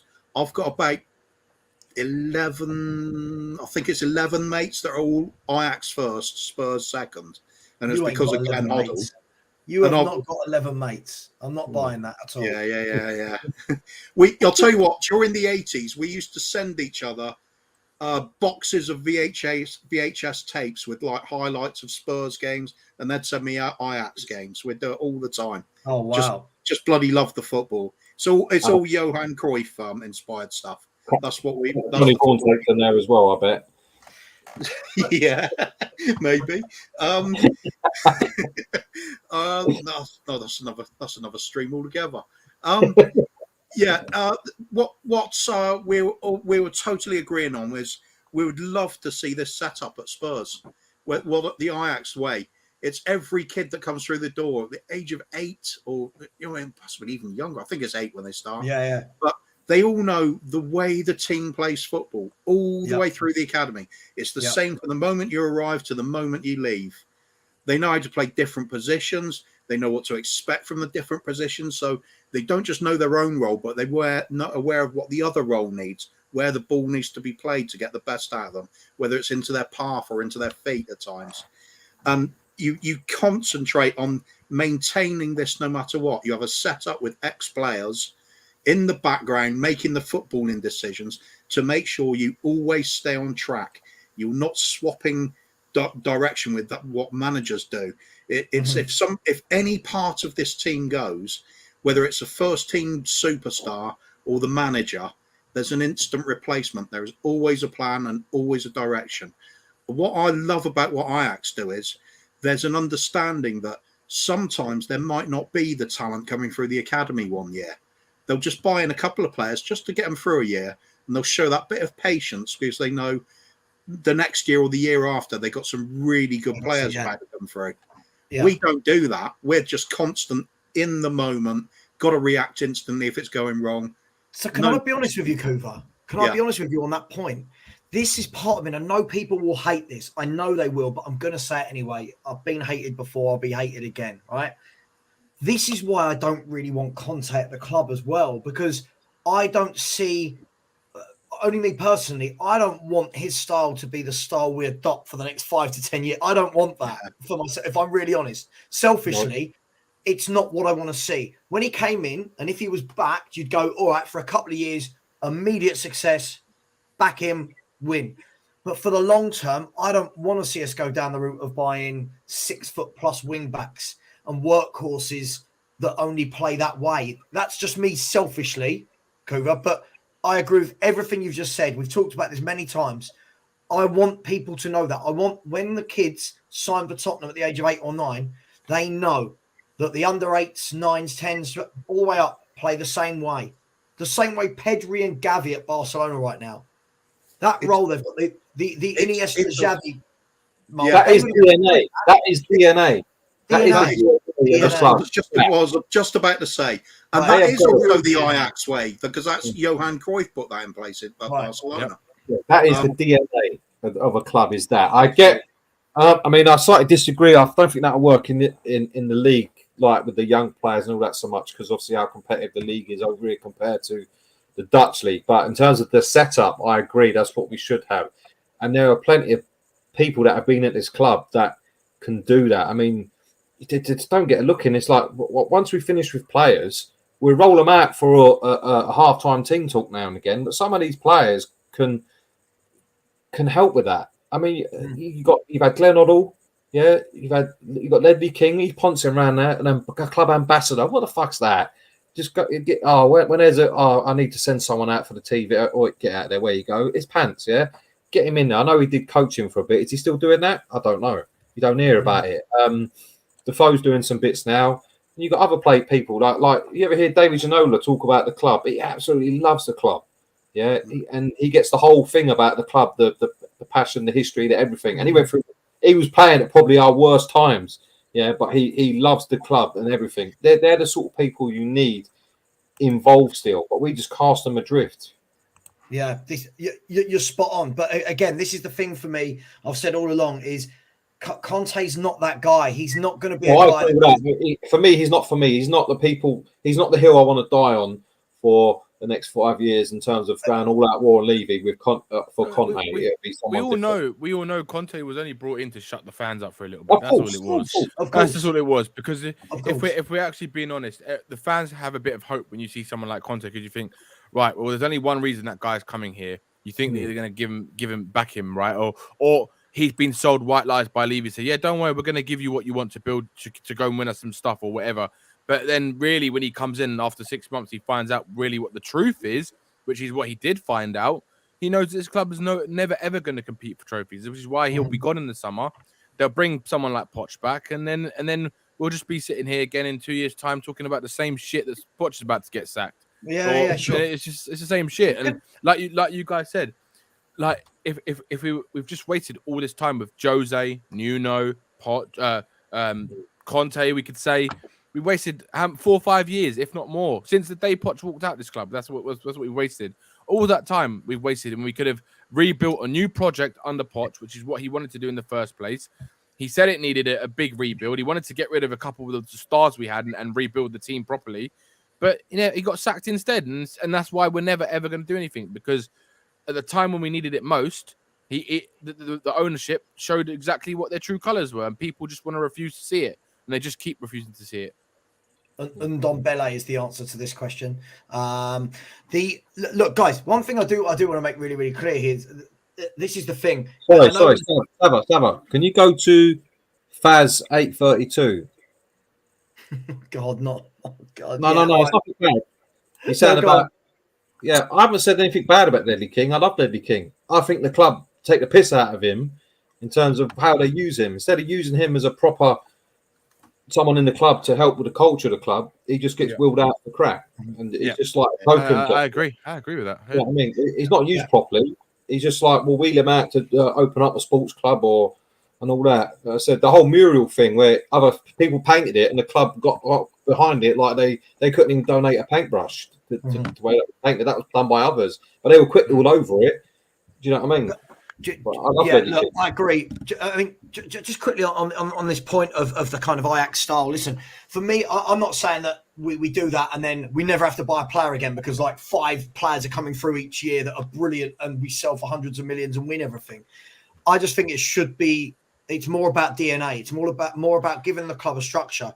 Now, Tom 94, I agree. To implement that would take 5 to 10 years. Yeah. The thing for me is, at the moment, we're not winning Jack Diddley's squat anyway, right? And the fact that the owners have been here 22 years and there is no DNA in the club. No. Our youth teams are crap, by the way. Our youth teams don't win games of football at all. There's nothing coming through of note.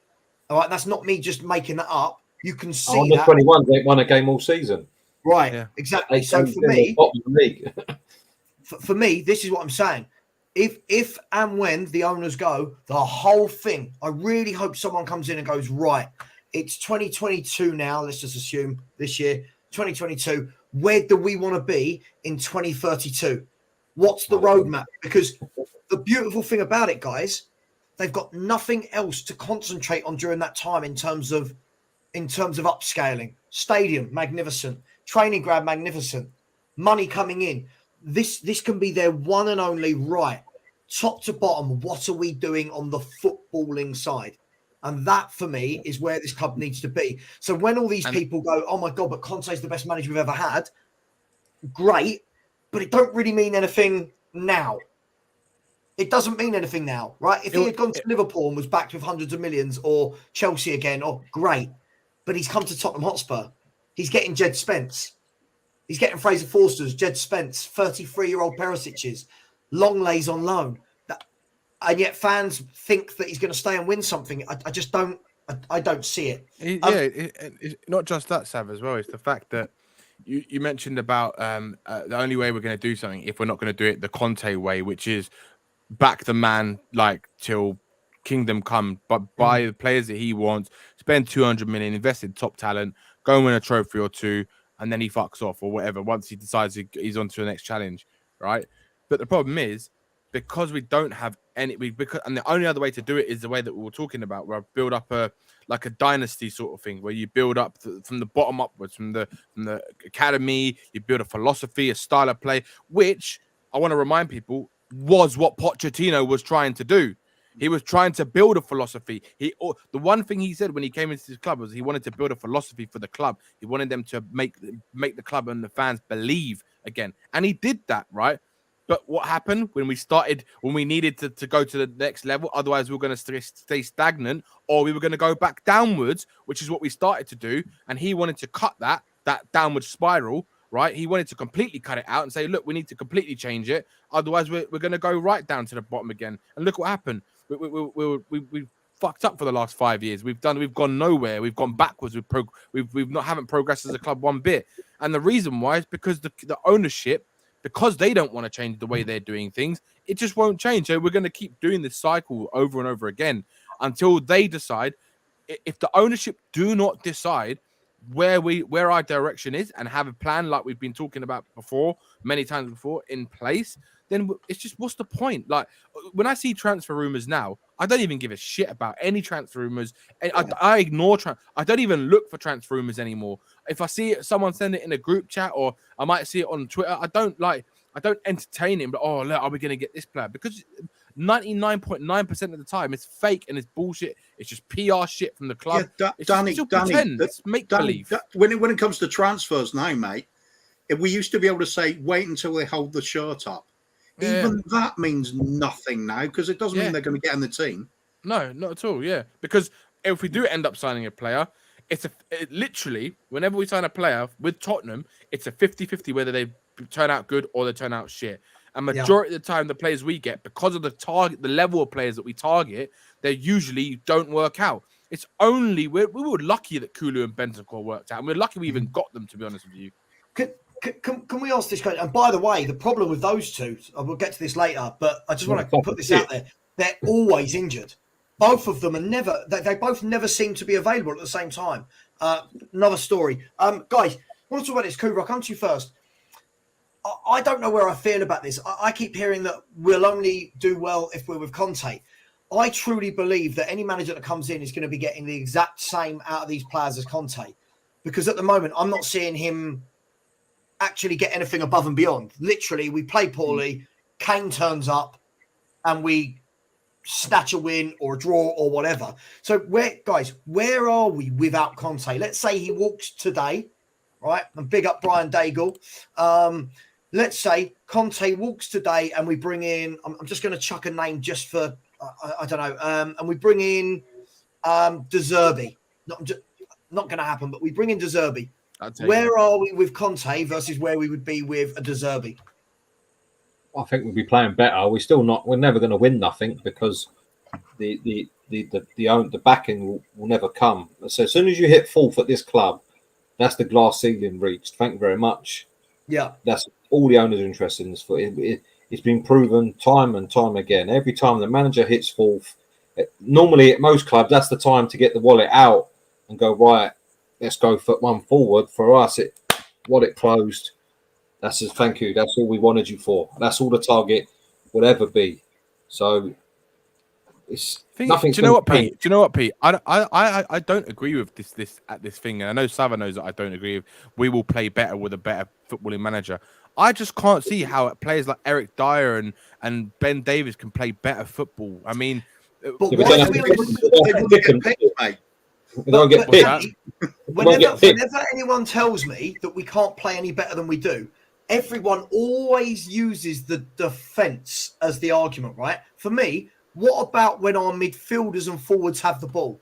We don't do anything with it. So, for example, apart from Bentancur, Savva, right? Yeah, he's the only one who can actually like get on the ball and wants the ball and can retain possession, right? Everyone else just is shocking under pressure. They can't play the way that Bentancur can play. We need players that like Bentancur's ability on the ball to actually play the football that people want to see at Spurs. Son's the same. Son's his touch is awful, son. Let's be honest, especially this season. He's not a quality footballer. He's not a quality footballer. He's just a quality finisher. Yeah, exactly. But Danny, half the time.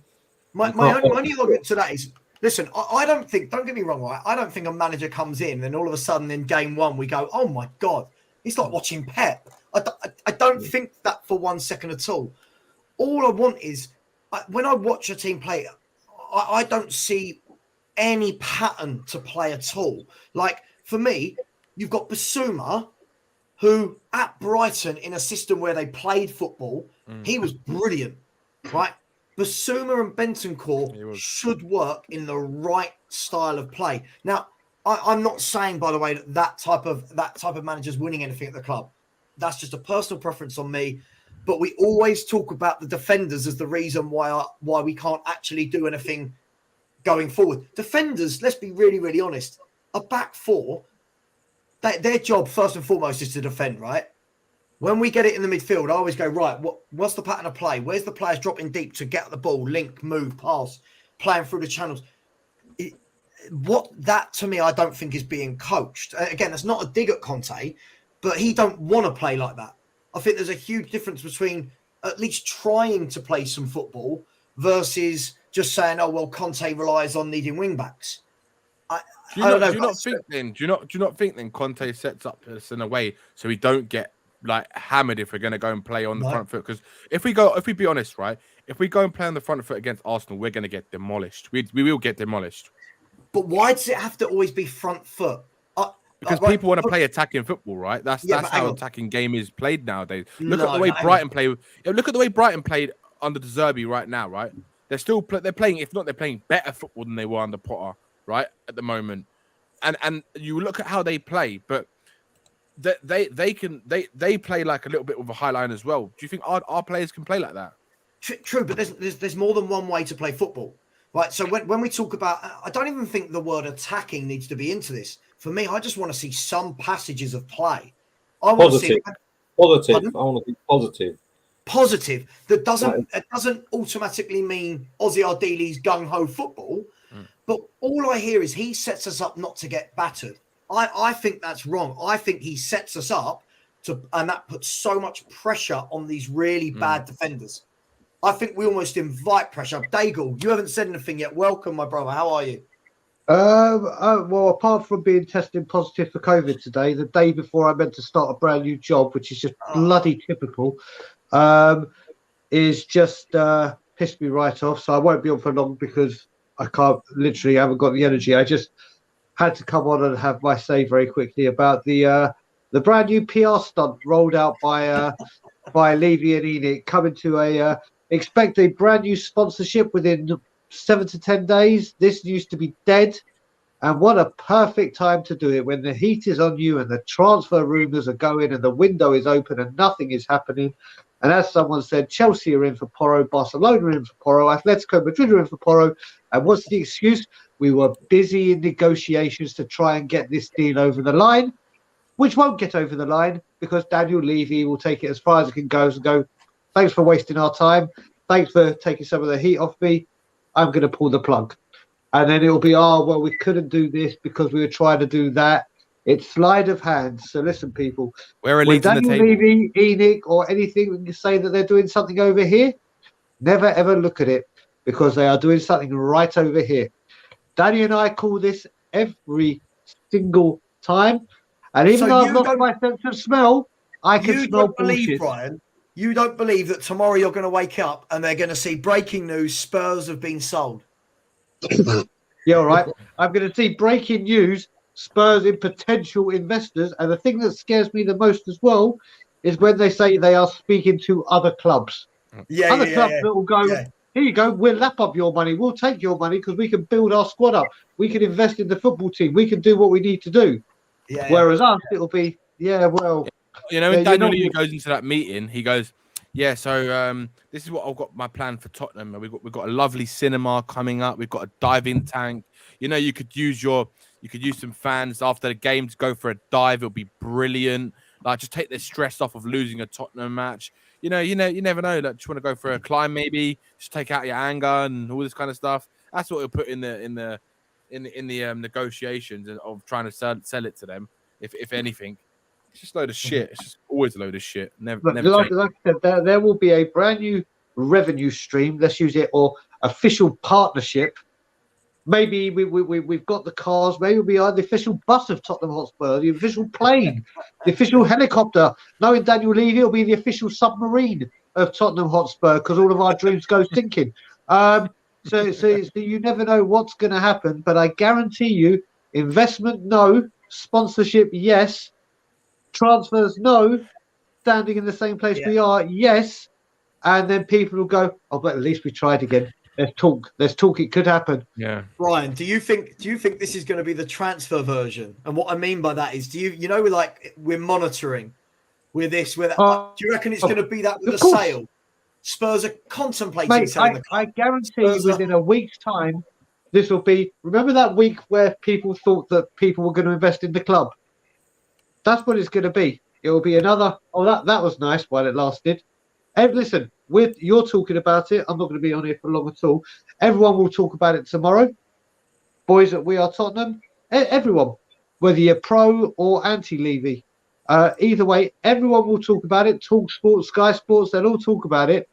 It won't be about Spurs transfers. And then next week when it's dead, what happened there when we just lost a week to get potential targets and Porro signed for Chelsea or whoever it may be? Brian, it's like you said, all it is a distraction to defer the fans because only recently there's been like slight Levy out and Levy boos in the stadium.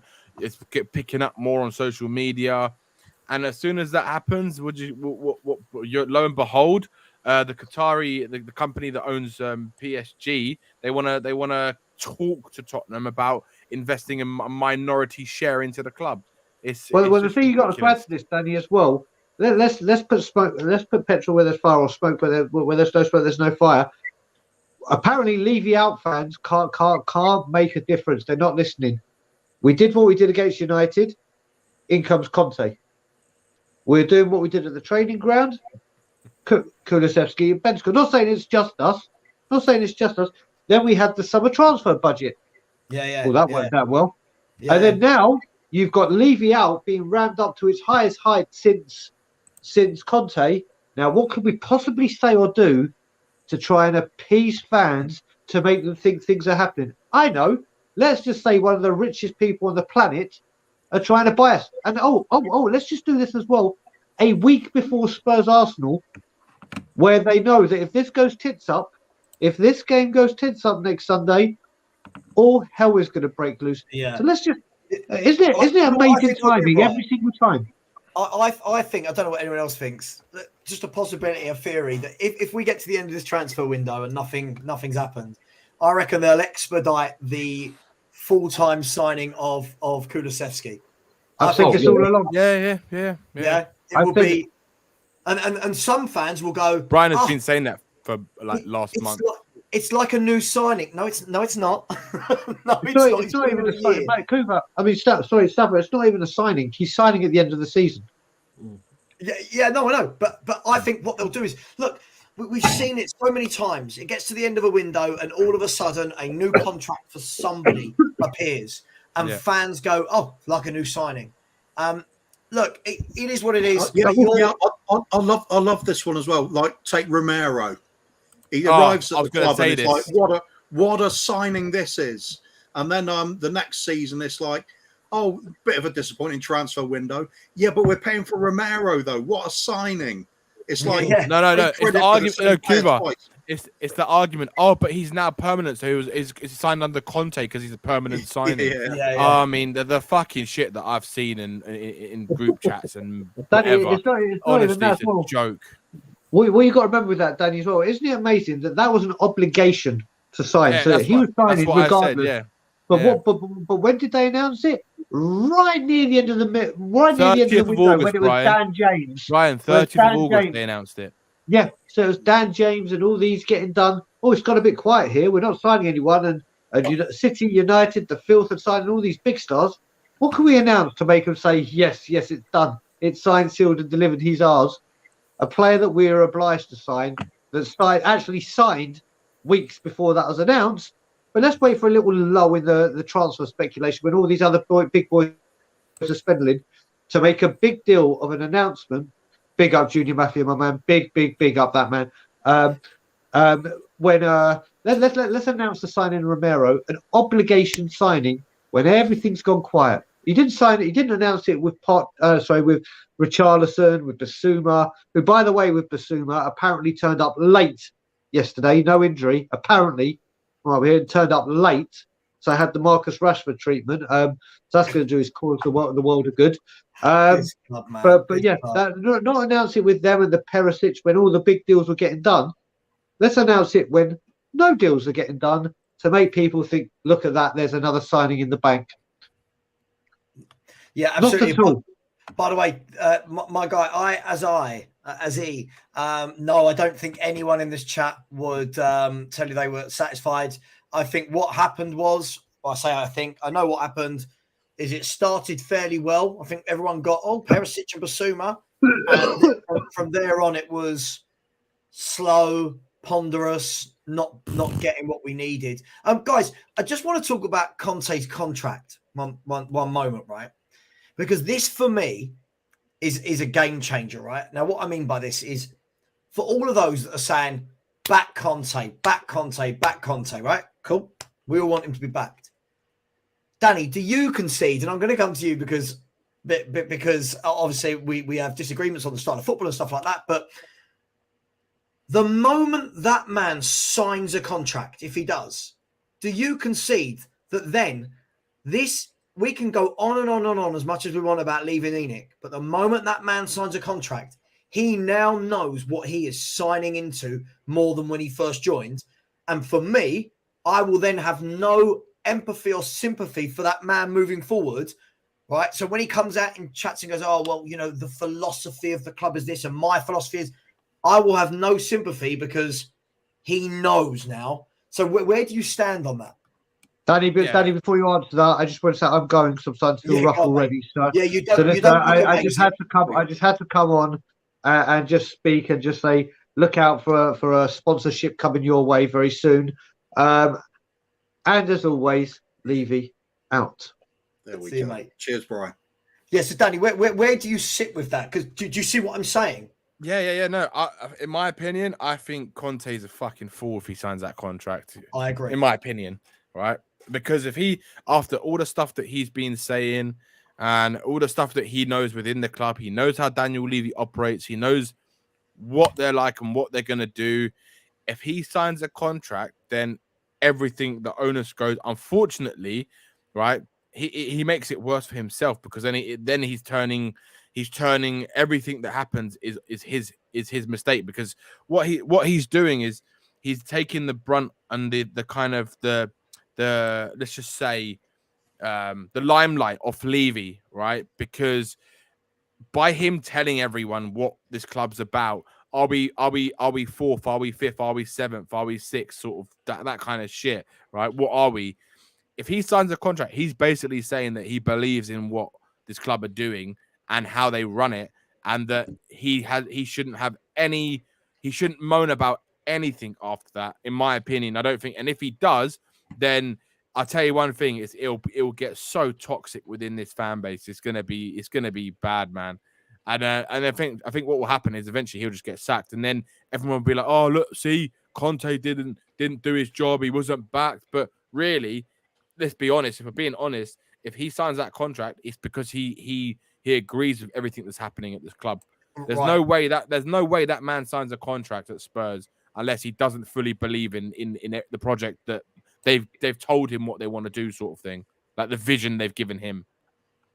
Yeah, I mean, absolutely. I mean, look, Kuvva, where do you stand on this? Because it will still be Enoch and Levy, right? It will still be the same owners. They're not going to change. So if this man signs a contract, that's on him from that moment forward. Can I just say one more thing, Sav, as well, actually? Yeah. Sorry to interrupt. I think if Conte signs that contract while this ownership is still here, I think what he's done is he's going to absolutely tarnish his record. And if he's someone that prides himself on his record of winning everywhere he's gone, right? This is going to be, again, like Jose Mourinho, the first club he's ever managed in history, in his like managerial career, that he hasn't won a trophy at a club, right? And I think that he'll be doing it. I just think that he's setting himself up for failure if he signs a contract at this club, in my opinion. I agree, which is why I can only see it going one way. Just before I come to you, Kuvva, for this, so I've got a super chat that I should read out. Where are we? So Rooksy Pop, big up my man over there in New Zealand, has said, big up Savva on the panel.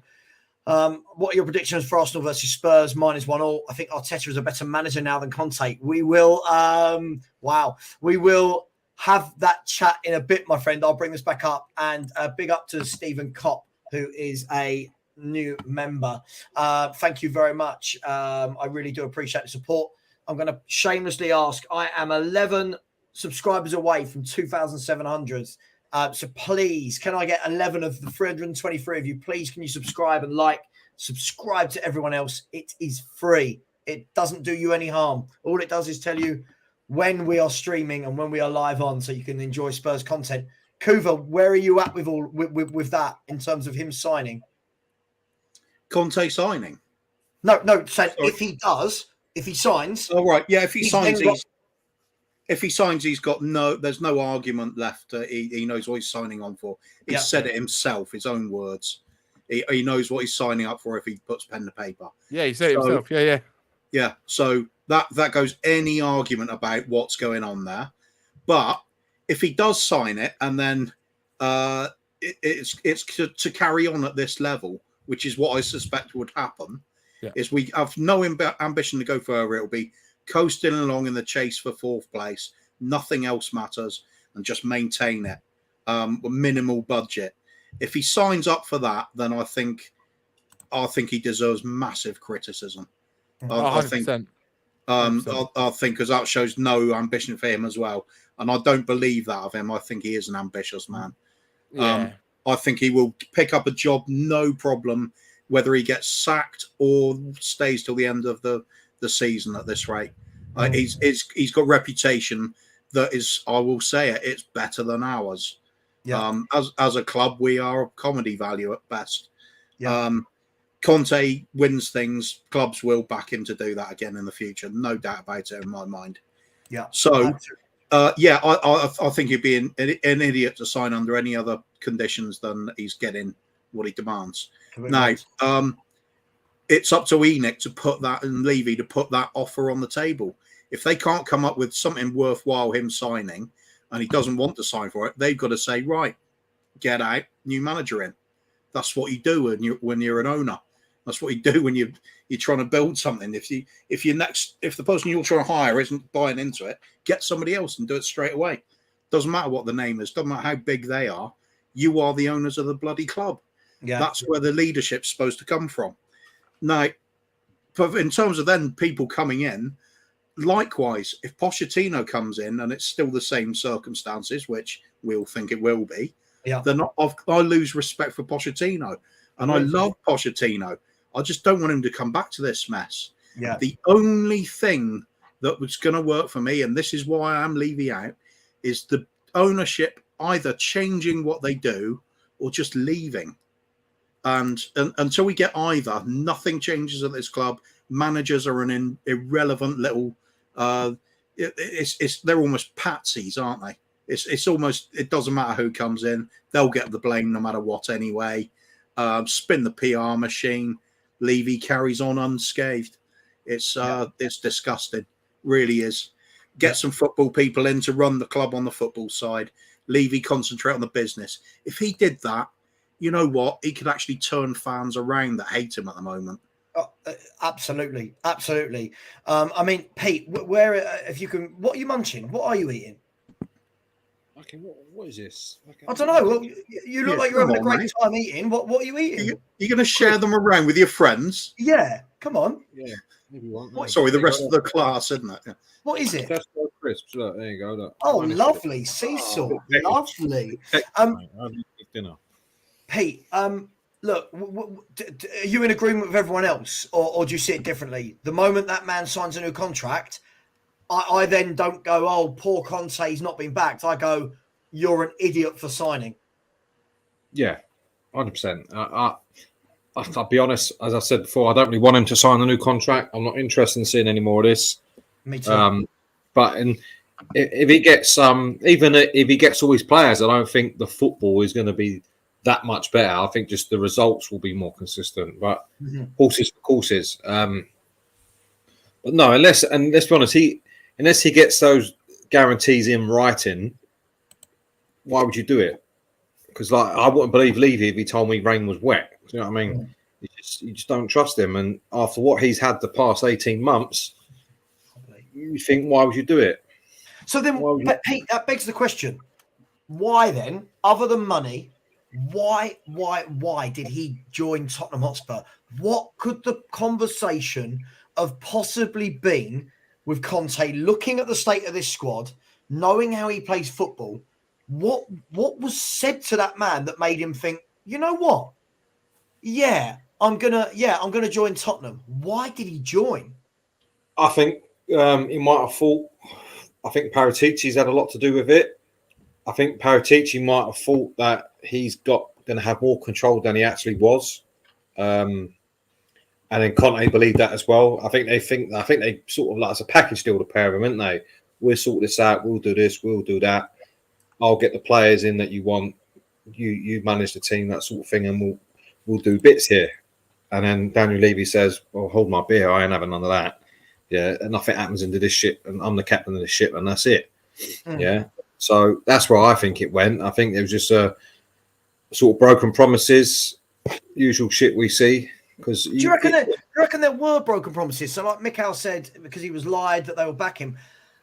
Do we truly believe that? And if that is true, Pete, shouldn't the man just walk? If that is the case, he should stop telling everybody he's happy, right, and walk. Of course, he won't walk. Why would he? He ain't going to walk.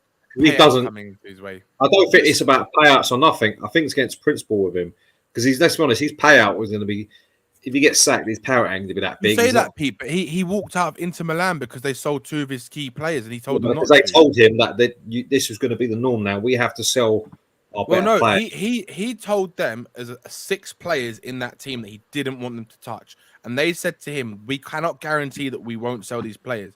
He said, "Okay, fine, I'm done." That's what happened. He walked out. So that was the principle because he knows he can't do anything but that. But why wouldn't he do the same at Tottenham then? Because in my opinion, the only reason that's stopping him doing that is the payout. That's it. Why would he walk away from the season anyway? He's in a, unless another club comes and offers him a job right now, which they haven't. I think he just got to see it out. He'll see it out. This is what I'm saying. Yeah, I think this is what I'm saying. I think he's just seeing it out. He goes down. I honoured my contract. I've done my bit. Yeah, I agree. Yeah. No, I agree. I think he's already said he's not staying. Just in not them words. Yeah. If you read between the lines and what he's been saying, he said, "This ain't the way I want to run a club. the whole thing the other day is I need to think about what the club want to do and all that, and then if it's not right, then I'll have to leave and all that. He's telling us what's happening. Yeah, it's just not saying it in that amount of words, but it's just all cryptic, isn't it? Like every manager is. But he's gone. He's gone. For me, he's gone. It's just I agree. Think, the only time I think he may get sacked if results get that bad, because then Levy may try and put in a little. Or there's because he ain't. Let's be honest, the payout is not going to be huge for him. Yeah, what's he on? 300 grand a week? What's he on? 300 grand a week. Yeah, so he's probably got what, another 5 million quid, which in payout terms and managers ain't massive. Do you know what I mean? He got. Well, the thing is, he's going to get that regardless if he stays now or gets sacked. Yeah, I think if Levy pins him off now, then he may then be able to put in one of these little clauses where you keep your mouth shut because I'm giving you a couple of million quid. Whereas when he walks at the end of the season, he ain't got. You can't backgag him, can't bind him to nothing because he's like, well, my contract's done. Good night, I can go. You say that and say whatever I like. You say that, but no Tottenham managers ever come out and spoken about the board that way. Danny, how many Tottenham managers see out their contract? That's the problem. They're all tin tack with a payout. That's what I'm saying. By the end of this contract, maybe you're right. Maybe you're right. They isn't on that. He's left on his terms. I would prefer, honestly, how I'd like to see it. Right? Because look, let's face the actual real life situation we're in. Yeah, is Conte is gone at this end of the season. That's gonna happen. He's pretty much saying it to the fans and in a cryptic kind of way. I mean, just by him saying like what you said, Pete, and the stuff like where he's talked about what do the club want, 4th, 5th, 7th. He's basically saying the club don't even know what they fucking want. So why is he gonna stay if the club don't even know what they fucking want? Because there's no fucking plan. So he ain't gonna stay at a club when they've got no vision or ambition to match him or Harry Kane. And when Harry Kane sees Conte walking out.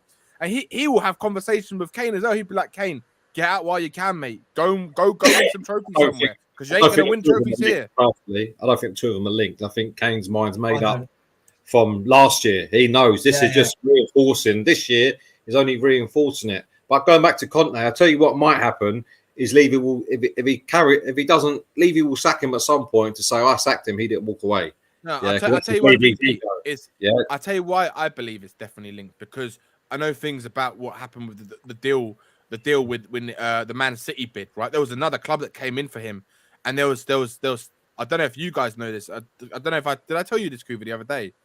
So basically, I'll tell you after, right? But basically, there was Chelsea came in for him, right? And we know this because one of our good friends, you might have met him, Sav, actually. I don't know, maybe not. But anyway, one of our good friends, he met Harry Kane's. Well, he met Harry Kane's dad at one of these events, and Harry Kane's dad was telling him about all his kind of what he wants in his life, and basically things like that.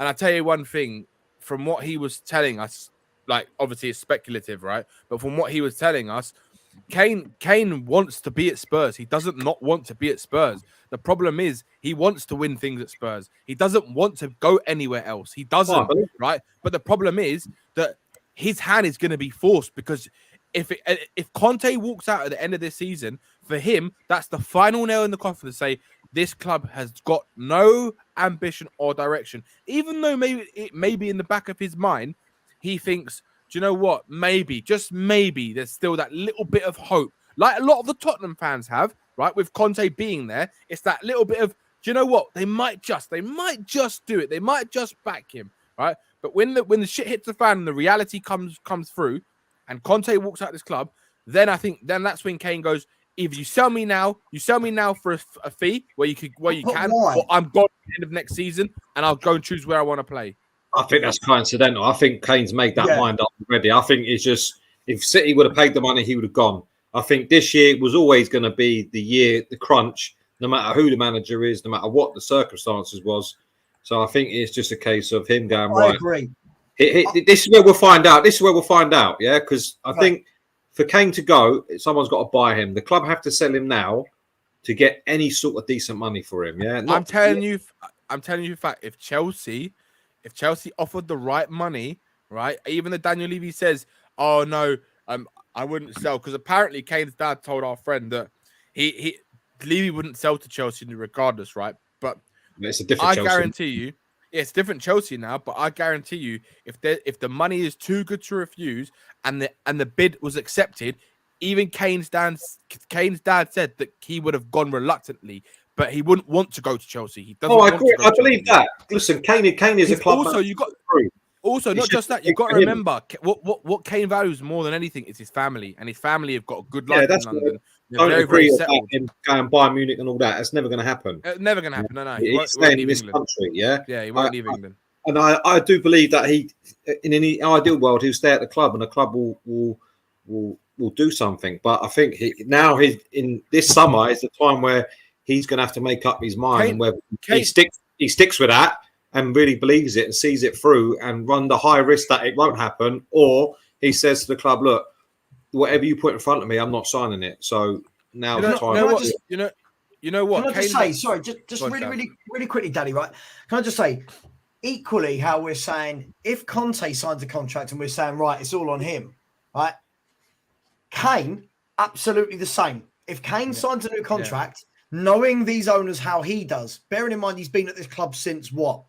10 or whatever age he was in the academy. If he does that, I then have no empathy or sympathy for him not winning anything in his career. Neither do I. For me, I get it. For me, I think it's an easy link that we go, oh, if Conte walks, Kane definitely walks.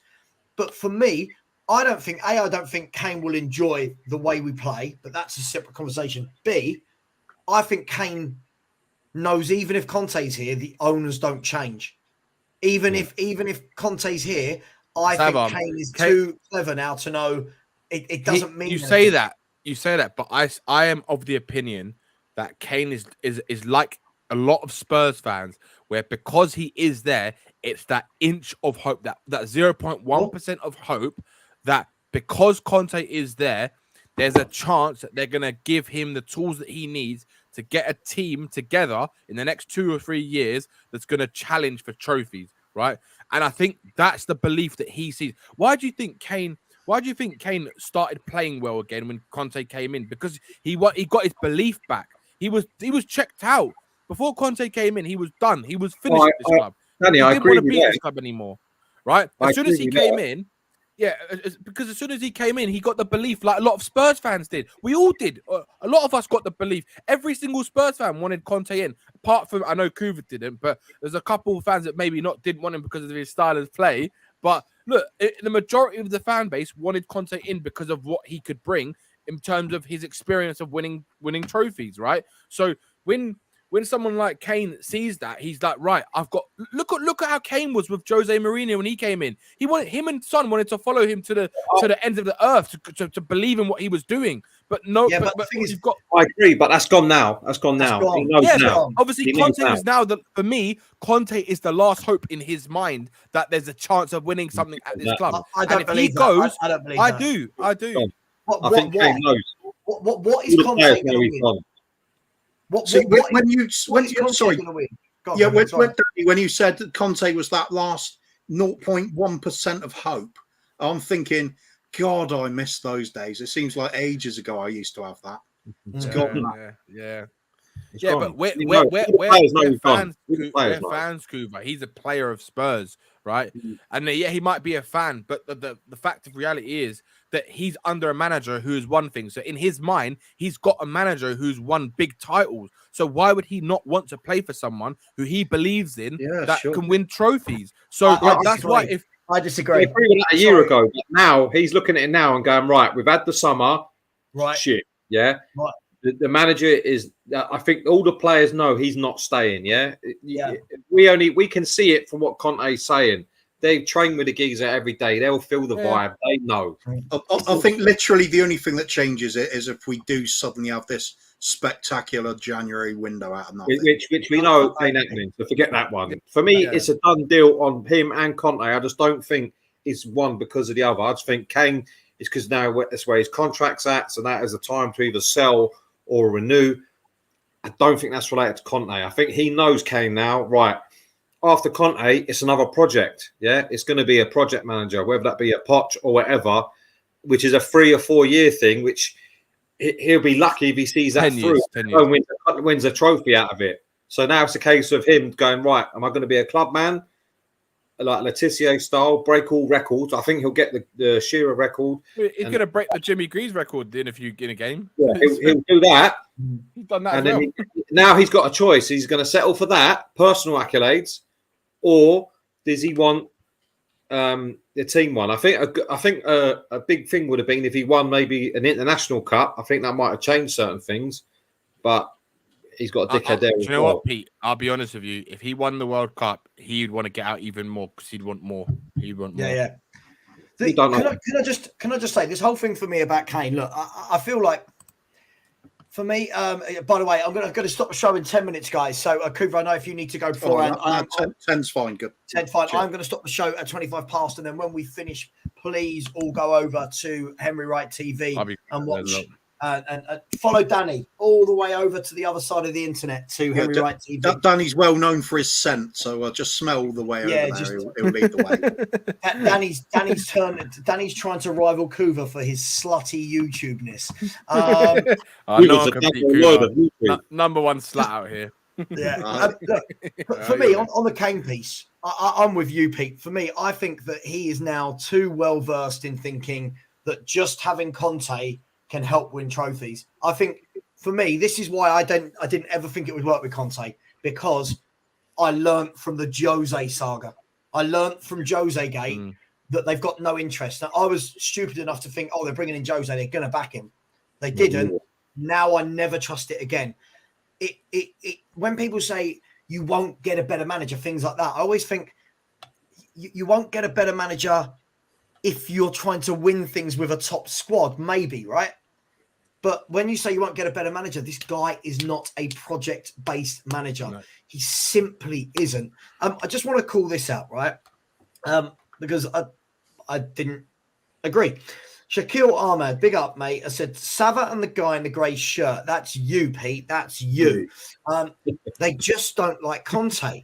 No scenario in which the guy wins. If he signs, he is to blame. Currently can't get more out of these players, he is to blame. So let's break this down. It's not about me not liking Conte. I don't like his style. I will admit that. I've got nothing against him. As I've just said, if we were chucking money at him and giving him the players he wanted, I sit back and go, you know what? I don't like the style, but the guy's winning. I've got no leg to stand on.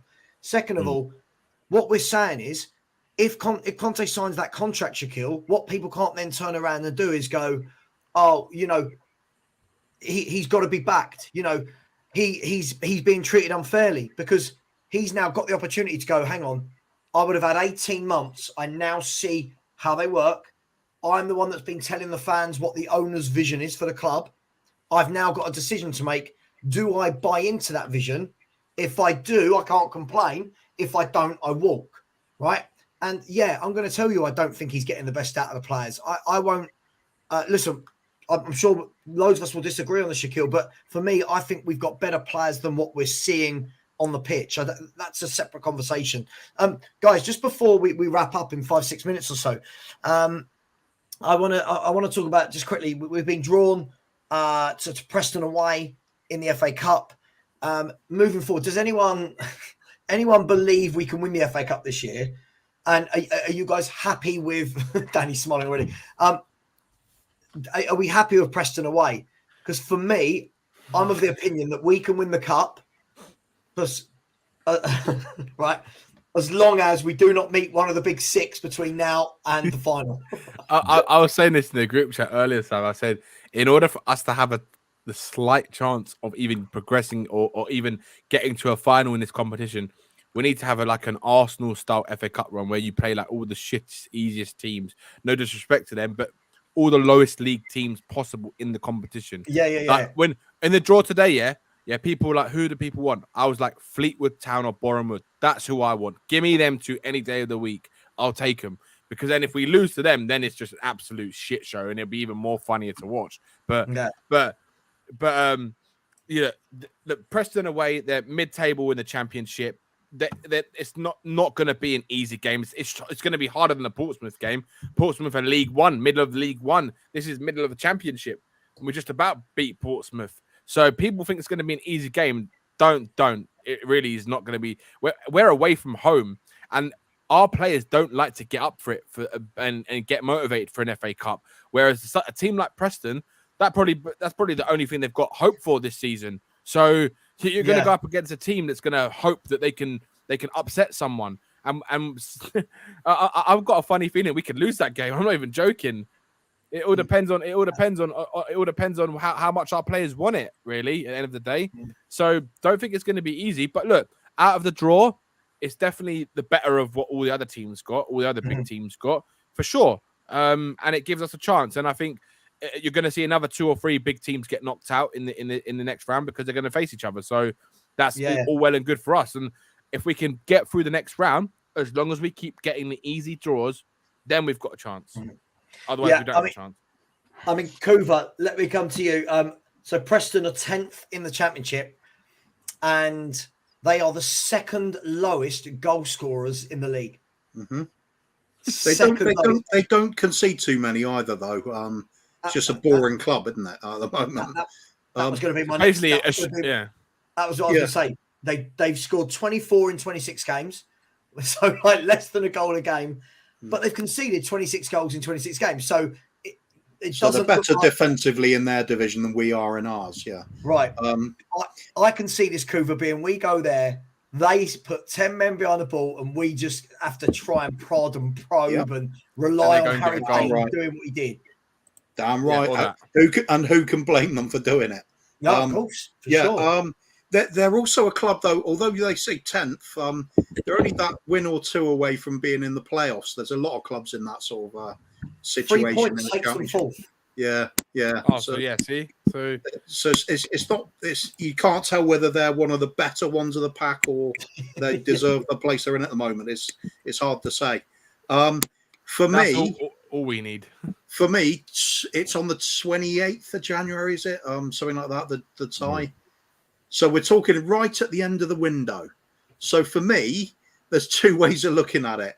Either we've signed some players in by that point, and I'm thinking, okay, we're doing something here. Let's see if see how the rest of the season pans out, and I want us to win. Or we've not signed anybody, and there looks like no chance of signing anybody. In which case, I'm just going to say, you know what? Fuck it. Let's lose this. Have an explosive fallout, and everybody's screaming at Levy and see what that does. Yeah. It's listen, for the way we play, the way we play, the fact they don't really concede but don't really score either. It has got terrible game already written all over it, isn't it? I can't imagine this will be picked as it is as the game to be televised. And you can imagine the pitch would be shit as well because it'll be the elements will have a go at that. Listen, we got Man City at home the following weekend, and as always, it will be the league will trump the cup. So we might get through. If you listen, so with likelihood, Kane probably won't play that game. You'd like to think he'll play. He'll play. If he's not injured, if he's not injured by then, so will Royal. If he's not injured by then, who's that? Kane. Oh, Kane will play. Play every game. Yeah. He's not injured. Conte knows, Pete. You play. If you don't play Kane, you can't win. Where's it coming from? Oh yeah, I agree. But then you're going to get the phone call. Crap. So where's it coming from? I agree, but listen, it could be injured by then. The way he's getting burnt out, so we don't know. But the only times we coped without Kane playing properly was back in the posh era where we had a proper team and we could play around it and have Sonny up from. Yeah. But we've got and even if we get through this game, can we win it? No. Yeah, because we're not good enough. And we will run into one of the big boys. But more than that is when it gets to the latter end of the stages of the FA Cup, the league will trump it in the quest for top 4. Yeah. And any league game will trump it. So and we can still get to the final, sack the manager. We've done that before. So that'd probably happen again if that was to happen. Yeah, I don't see any outcome where we win. We're going to go serious for the FA Cup because it's not a trophy Conte really wants. He goes. Oh no, he would love an FA Cup again. Of course he would. I think his priority will be told, you finish in the top 4. That is your priority. Yeah, of course. But he would want the FA Cup, though. He would want the FA Cup. I'm sure he would, but at the end of the day, he follows orders. If he's still around by it, he could be gone by this game, because I think if we get a Tonkin against Arsenal, all hell could break loose. So if we get a Tonkin to Arsenal and then we get a Tonkin to Man City, I'm not saying it will definitely happen. 2 Tonkins in a row. And I mean, it's already a very divided fan base. I think he pulls the trigger. Yeah, I do. I think it will be a catalyst, and it will go off. It will be a catalyst. It will, because I mean, the Man City's an away game, so you can see it now. Who's going to be eating the grass this one? It was Sanchez before. What are we going for? Dyer chewing up. Do you know what's going to be funny as well? Give Gallagher routine from a Mahrez shot or something like that. Your hands behind it. You can picture it now. In the meantime, Eddie Nketiah has banged in a hat trick or something at White Hart Lane. You fucking hell, yeah. But that'll be it, and it'll be all. That's the only time. And to be honest, I think in deep down we need something like that to try and trigger. I'm not saying a Conte sacking, but outrage amongst the fans to go, right, what the fuck? Because the fans are not all anti-Conte. A lot of them are pro-Conte. So we need a catalyst for the movement to start going, right, hang on a minute, this is enough's enough. So last question, just before we go, really, really quickly. Don't want a big debate on this. If we do take a couple of Tonkins in a row, we've got Man City twice and Arsenal in the next 4 games, right? I think, if I'm right. If we don't get any points from those 3 games and get a Tonkin and lose all 3, is there a danger for Conte that Levy doesn't allow him to see out his contract and pulls that trigger? Yeah, 100%. Yeah, of course. Because now we'll start to see that in 3 games' time, those around us will be getting points and moving further away. Do you think that could happen? It's like what Brian always says, or someone else always says it. As soon as that 4th place is in jeopardy, he pulls that trigger every single time. It's in jeopardy now, mate. I apologise, Mark Cousins. I'm so sorry, mate. So sorry. There's so many comments in the chat. Big up to yourself. Always a good supporter of the chat. Said, win something. The treble is still on. It is. It is. Claude, if we win all 3, if we win all 3, Conte needs a statue outside the ground. I'm not holding out any hope for winning all 3. I watched Man City completely change their team today and absolutely destroy Chelsea. I am very worried about if we won all 3, it wouldn't just be a statue, it'd be a statue built out of the fans' jizz. Yeah. I think the fans will build their own statue, Kuvva. Yeah, of course. Damn right. And on that note, I am going to end the show. Chris there, I think I will leave it a minute. Yeah, so Peter, we'll look at that if it happens. I mean, I'm not going to get into a debate now. We all know that. You can answer that one word, Poch. Poch comes in. Simple as. No the joke on the pack. Yeah, I know. Listen, I know Chelsea. Chelsea are in all sorts of trouble at the moment. So many injuries, trying to bed in lots of new players, new manager, new technical director of football, new owners. But we'll get it right. But they will get it right eventually. They will. They will get it right. They throw money at it. Yeah. They'll throw money at it. But what they've done, you know what I just said in terms of the reset, Danny, for Spurs? Yeah. Chelsea have literally done what I want us to do. Now, I know. For the same people that say, oh, well, that means short-term pain, are the same people digging at Chelsea. Chelsea will need to go through this moment of what are we? They're trying to transition. They're trying to buy young players, new manager, new technical director, new owners. When they get that right, when they get the likes of Nkunku through that door, right, they will come good. But listen, we're not Chelsea fans. I'm not bothered about them, right? Chelsea, as we said, Chelsea are shit now. I won't. I'm not going to mug them off because we've done this to so many teams. Then they come back and win things before we do. My fans take comfort in that. Do you know what? Do you know what? That's the funny thing, right? You say that, Pete, right? And this is what makes me so annoyed about Tottenham fans. Is that Tottenham fans take comfort in other teams doing shit when the reality is they need to look at their own club because we've been doing shit for such a long time because of the scumbag owners that we've got in place. Yeah. And they don't, and they just want to forget that point. Yeah, no, I agree. Just quickly. First of all, Mikhail, my show isn't a show about Chelsea and Potter. That's for their fans to dissect what's going on, right? does he take responsibility? Every man, listen, I can't be clearer. Every manager has to take a level of responsibility for when their team lose, right? Every manager. All I'm saying is I'm not in the camp. Sorry, guys, if anyone needs to go, just quickly jump off. But I'm not in the camp. I don't think Potter's job is at risk. I think these new owners are actually putting something in place, and I think they see the bigger picture. That's only a hunch I've got. I think they realise it's not about this one season. Yeah. And our fans don't get that. Our fans just go, Chelsea are 10th, awful. I'm looking at it going, when he gets, bear in mind, the other night, they had 11 first-team players missing, right? They've got Nkunku to come back in. Fofana's hardly played for them at the back. Chilwell, James. They've now got Sterling's out. Pulisic is out. Kante's out. Ruben Loftus-Cheek is out. Listen. Plus, how's he going to forge a team when he's been there 4 months and they're signing a new player every 8 minutes? Exactly. So I think they'll give him. Aubameyang's not worked. Listen, how many times have they had them seasons before where they've been 10th, 8th, and we've laughed at them, and the next thing they're winning the league or something? Or Champions League. Yeah, exactly. Yeah. So we don't learn. We have no grounds to laugh at anyone with the way our club is currently in. We're 5th, we're in the Champions League, we're in the FA Cup. Look at you said, Pete. This is what they do. Of our club, it is too bob. Yeah, it is one thing away from going into a fucking huge crisis, as we keep saying. Do you know what? This is why, Pete. Because what the fans do is they have to make themselves feel better by the shortcomings of other clubs, right? Because they don't want to focus on the reality of their own club. That's the problem, and because of that, we're going to keep going in this cycle with these current owners. It's the same thing that's going to keep happening. Well, Chelsea, they'll be laughing at them instead. And go look at West Ham. They'll be laughing at us next season when they're winning cups and trophies. Yeah. At the moment at Chelsea, I'm imagining Graham Potter's turning up the training some days, and he goes, "Who are you lot? What happened to the lot that was here yesterday?"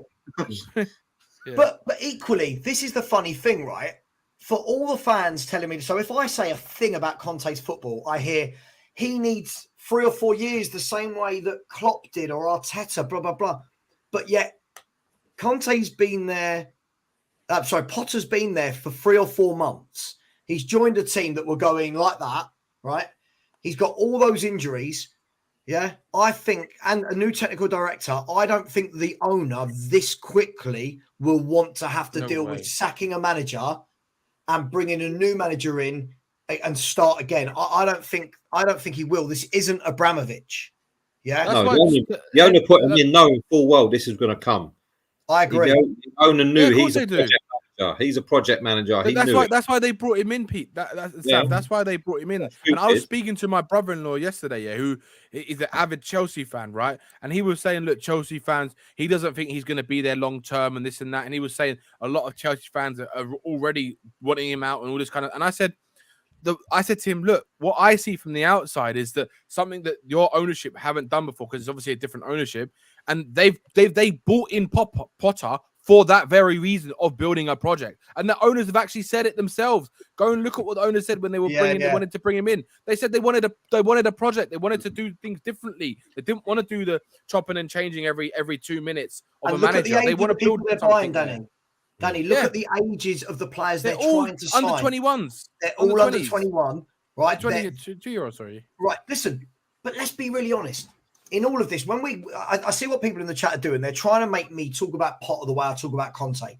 The huge difference is this, right? First and foremost, is even if they sack Potter, they will just go and get another manager that will inherit this squad, right? And that will build and that will get money to spend.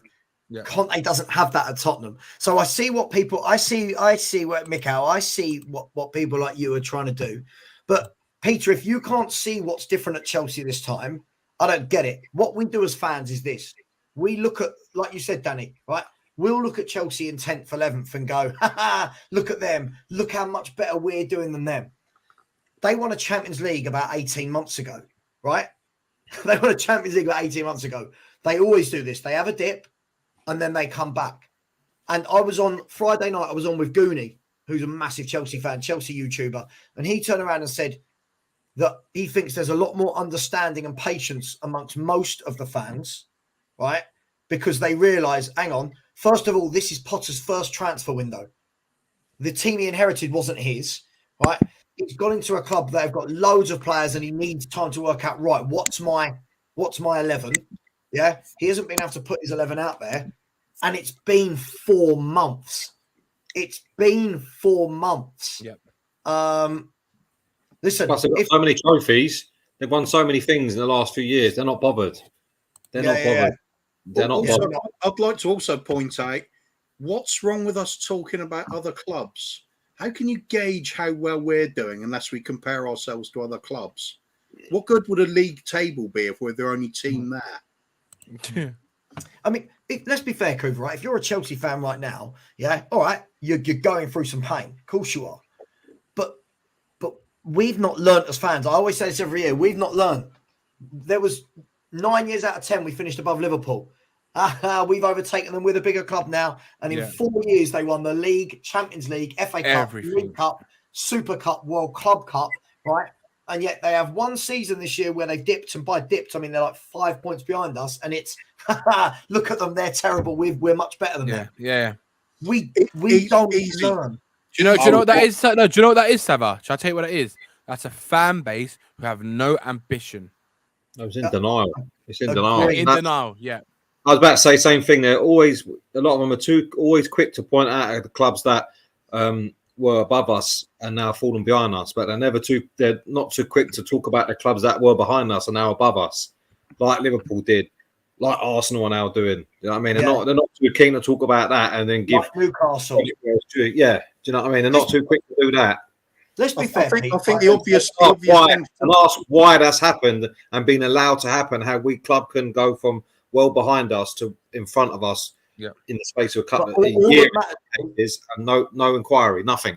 All that matters, even if we have times, and I will stop the show in 6 seconds, even if we have times when we're above teams for a bit, like we are with Liverpool and Chelsea at the moment, you know they're going to win something before we do. You know it, I know it, 100%. right? Everyone knows it. Now, what I would say is this, right? Did you see that stat that since ENIC have been at Tottenham, 57 trophies have been won by the big six, which is Spurs, Liverpool, Arsenal, Chelsea, Man U, Man City, right? 57 trophies. We've won one of them. These clubs win. They share it amongst themselves. One of them's here, one of them's there. Then they drop, then they build, then they go again. Yep. The only constant for the last 7-8 years there has been Man City. Man United have been seconds. Chelsea have been second. Do you know what I mean? Oh, no, there is another constant, Sav. Tottenham not winning anything. Yeah, that's say we're not in a conversation. Of course. That's another constant. So, listen, I don't care about Chelsea. This is the thing. I don't care about Chelsea.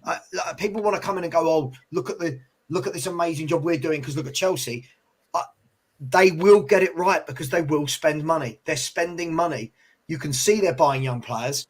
You can see the team that out today they're absolutely depleted. They're depleted. Oh, Jesus Christ, Mikhail. All right. Anyway, guys, thank you so much. Thank you so much for coming on. Please subscribe to at North London is for Pete. Subscribe to Tottenham on Tour for Danny. Subscribe to the Free Spurs Boys for Kuvva and the Kang. Please subscribe to myself. Thank you for your support as always. We're hunting down 3K. Last thing I'm going to say is please join me next Friday night at whatever time you can between 9 p.m. on Friday and 9 p.m. on Saturday. We're doing a 24. When I say we, I don't mean everyone here is going to be on the 24 hours. We're doing a 24-hour stream. Lots of we'll talk about every club next week, right? There's going to be games. Bob's going to do a special version of Wankety Wank. There's going to be There's going to be shirt giveaways. There's going to be over 30 different YouTubers from different fan channels, and all money goes to the British Heart Foundation. So please join me on Friday night for that if you can at any point. Guys, girls, thank you very much. Who would like to take the show out? Go on, Coos. Oh, I'll get it the right way around. And Levy out.